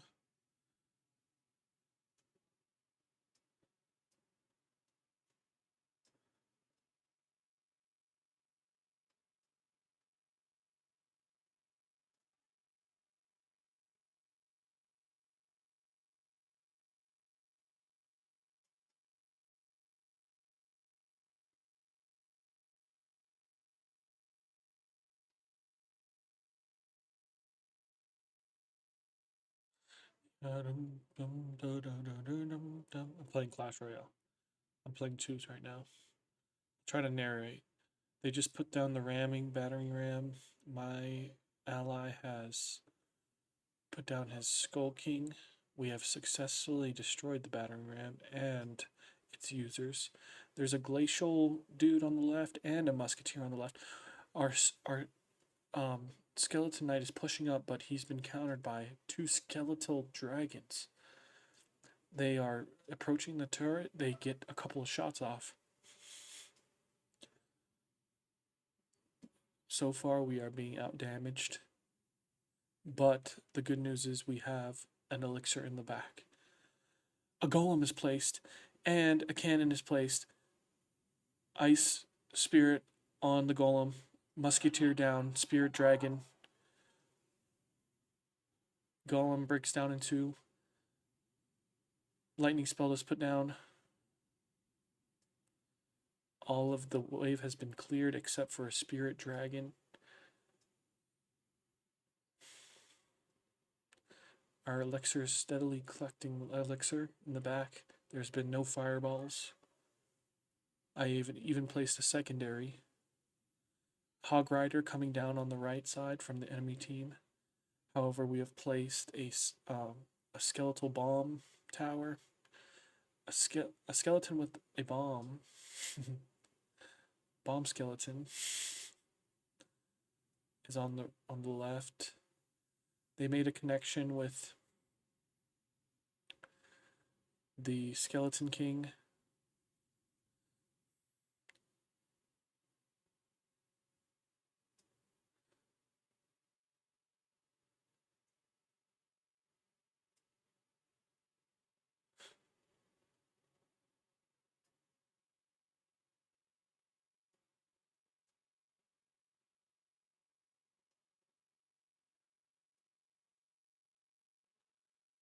Yadum dum da da da da dum dum dum. Yadum dum da da da dum dum dum. Yadum dum da da da dum dum. Uh-oh, they got our tower. Yep, they won. Hog Rider to Fireball.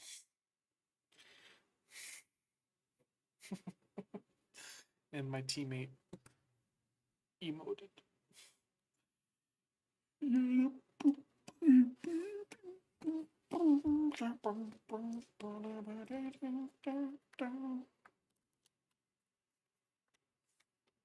I am ready to race. What the Sigma?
messed up.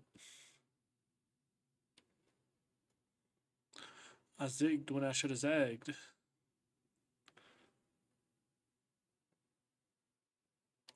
No way, that would have been so fast.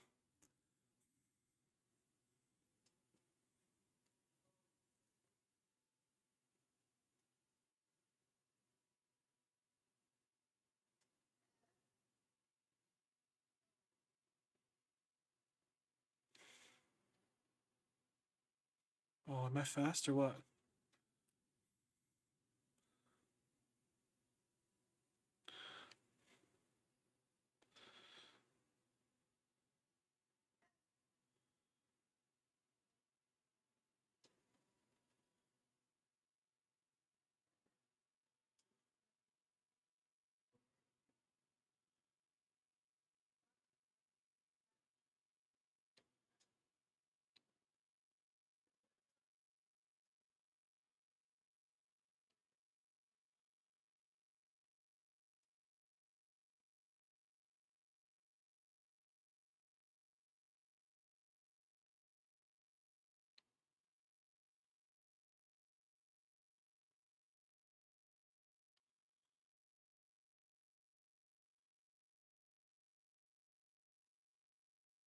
Let me finish, let me finish, let me finish.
Whoa, why am I in position 1? Oh, we're taking first. We're taking first.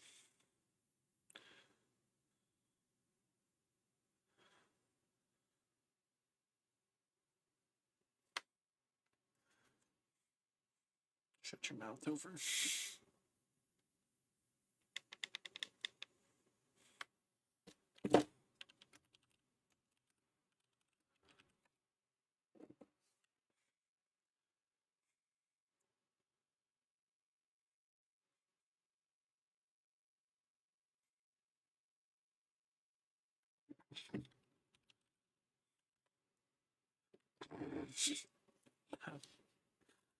Oh my goodness.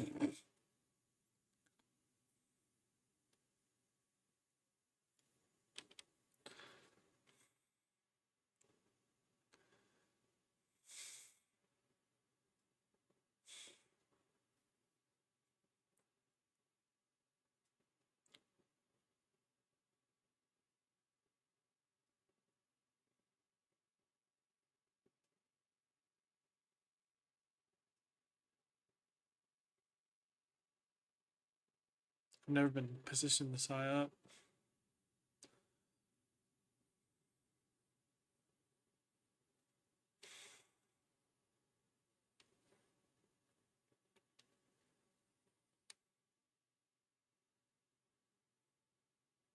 I'm first, I'm first. Oh, we're breaking away. We're breaking away for sure.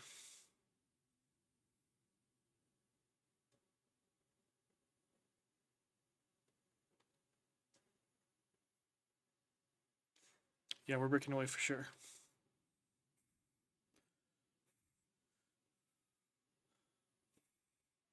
They're crashing now. No, I was built for this. Are we recording?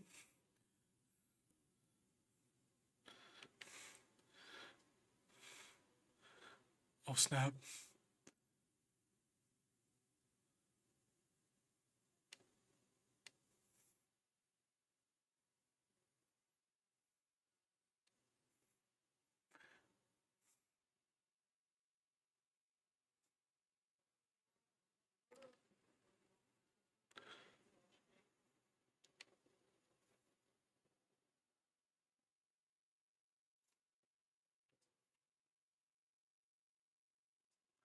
You ain't got the momentum, boy. You ain't got the momentum.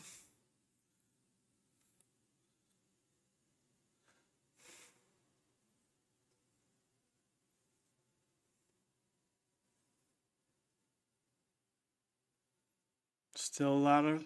Whoa there, buddy.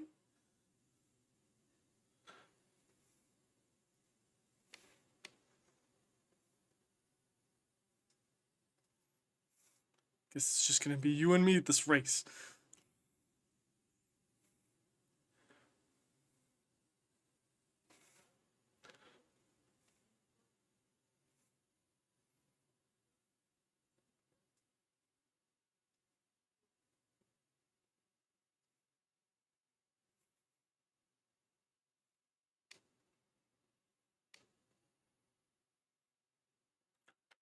Out of the way, Ryan.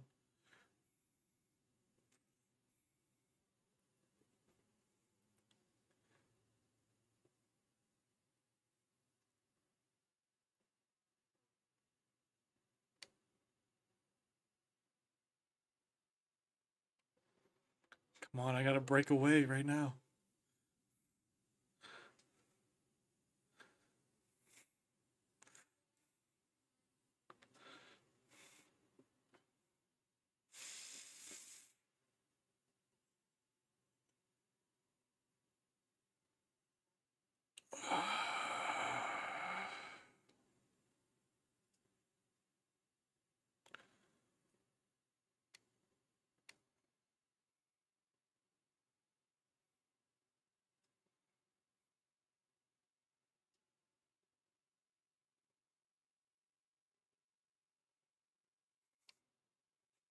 I gotta break away.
Hmm.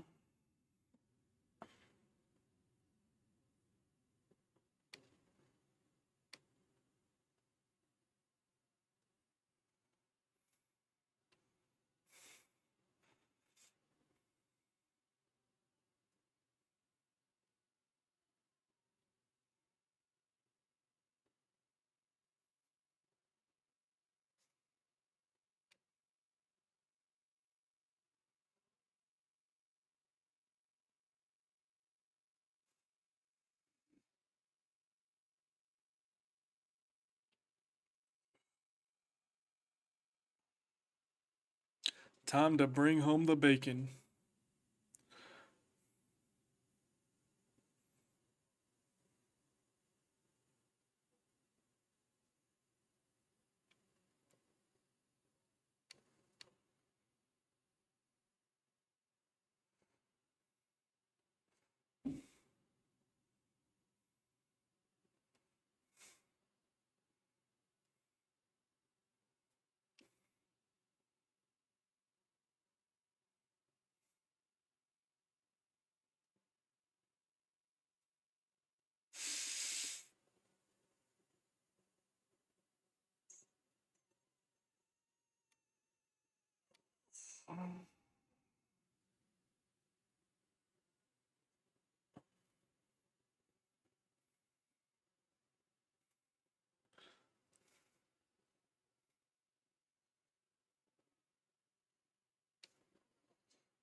Woohoo! Nice job, unicorns. Nice job. That felt good. That felt so good. Yes.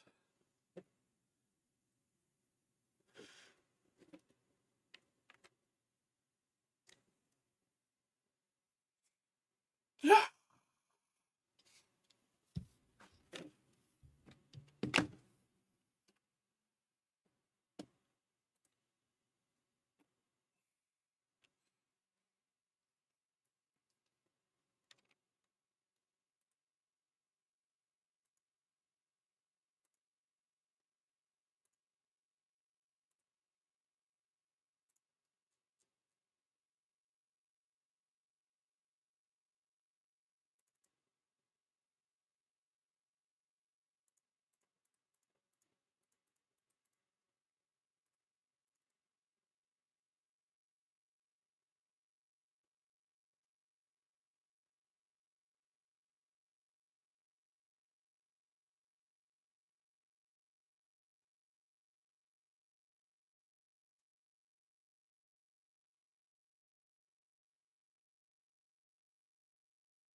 That one's going on the YouTubes. That one's going on the YouTubes.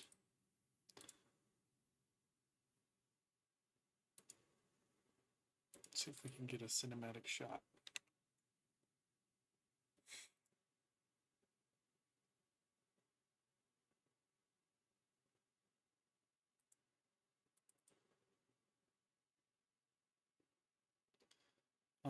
Scenic.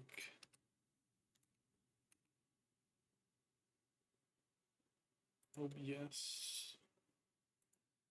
Why is my thing?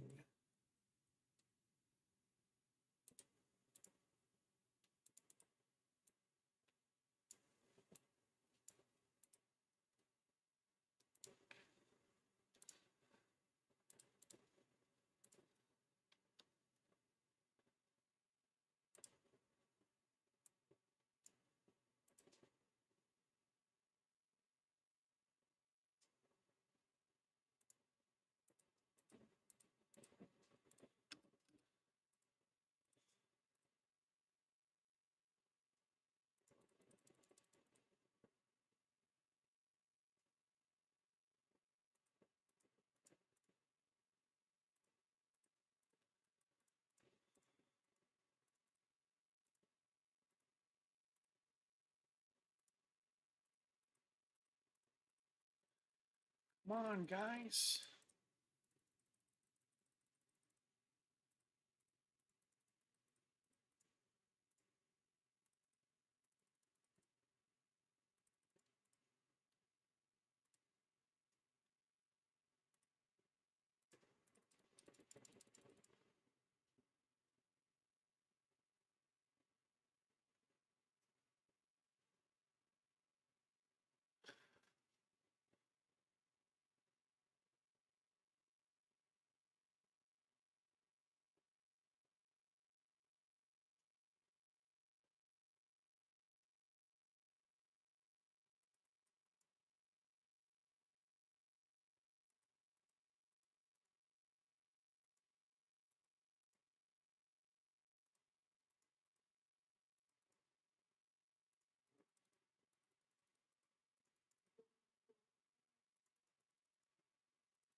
Let me take y'all back.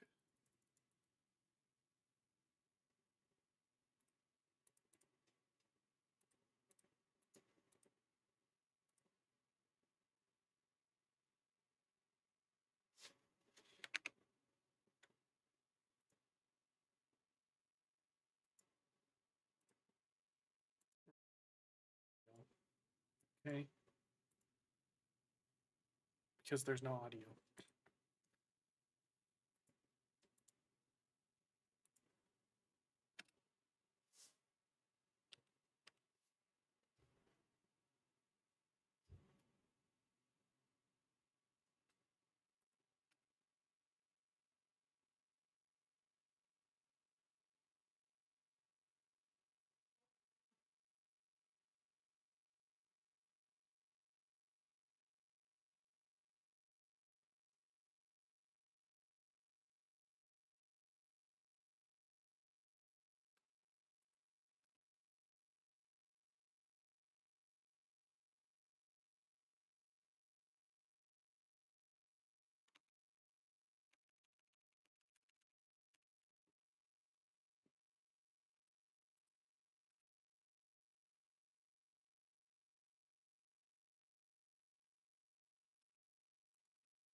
Okay. We almost have a video worth posting.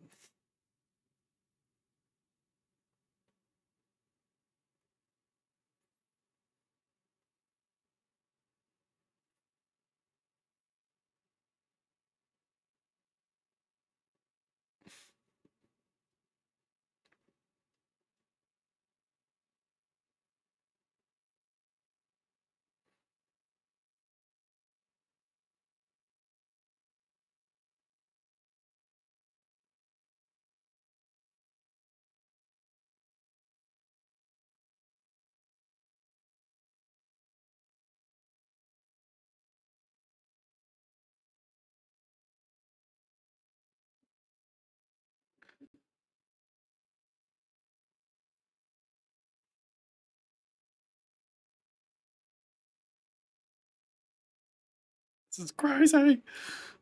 This is fucking crazy.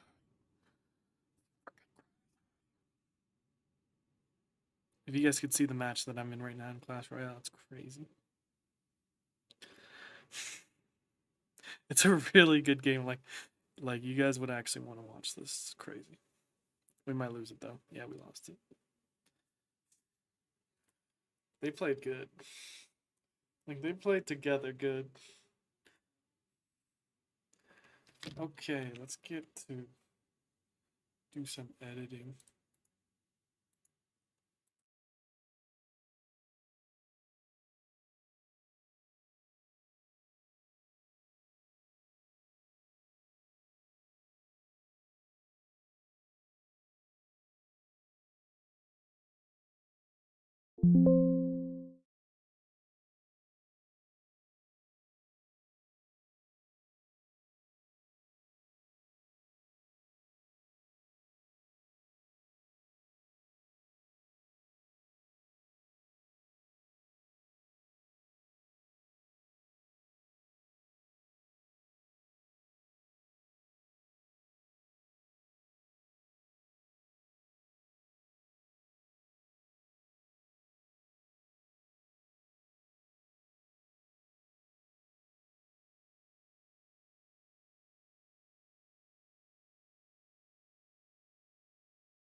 Oh snap.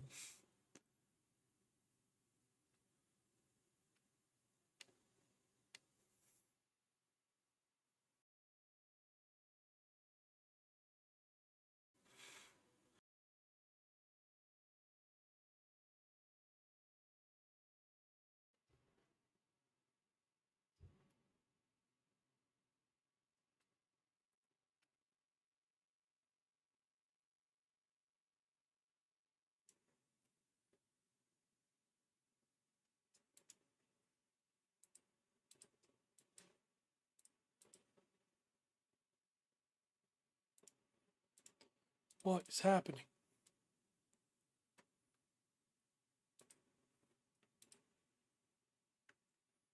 Where is any of my audio?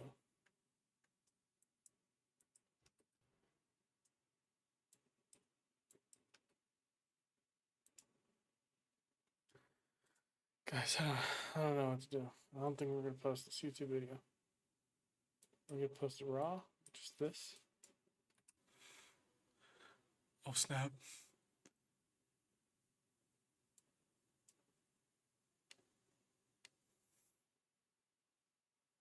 We might just post that. Unedited. Unedited. Unedited. We're posting it unedited.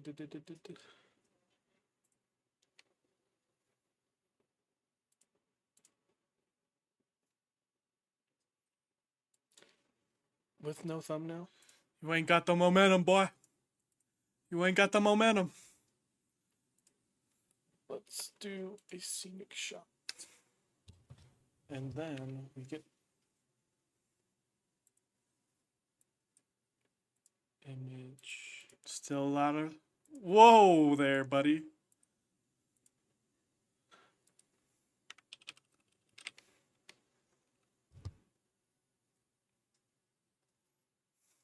Guess it's just gonna be you and me at this race.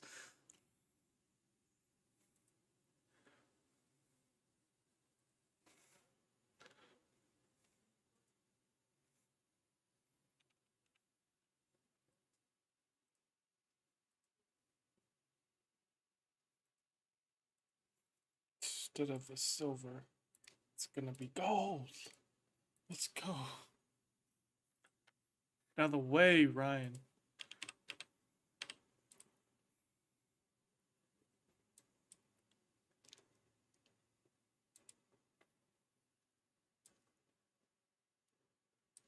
Booyah. Crap out iRacing. Come on, I gotta break away right now. Faye.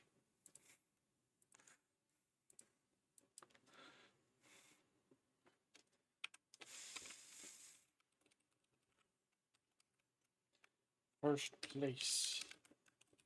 First place. First place.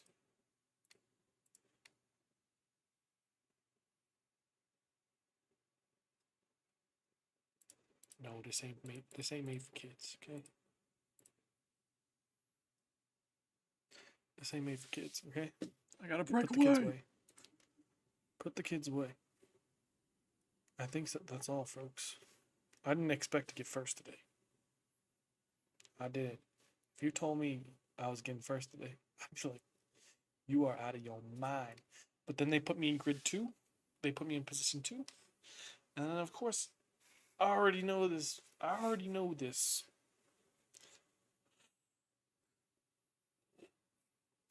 I already know this track. I've raced it a million times. Okay, bye everyone.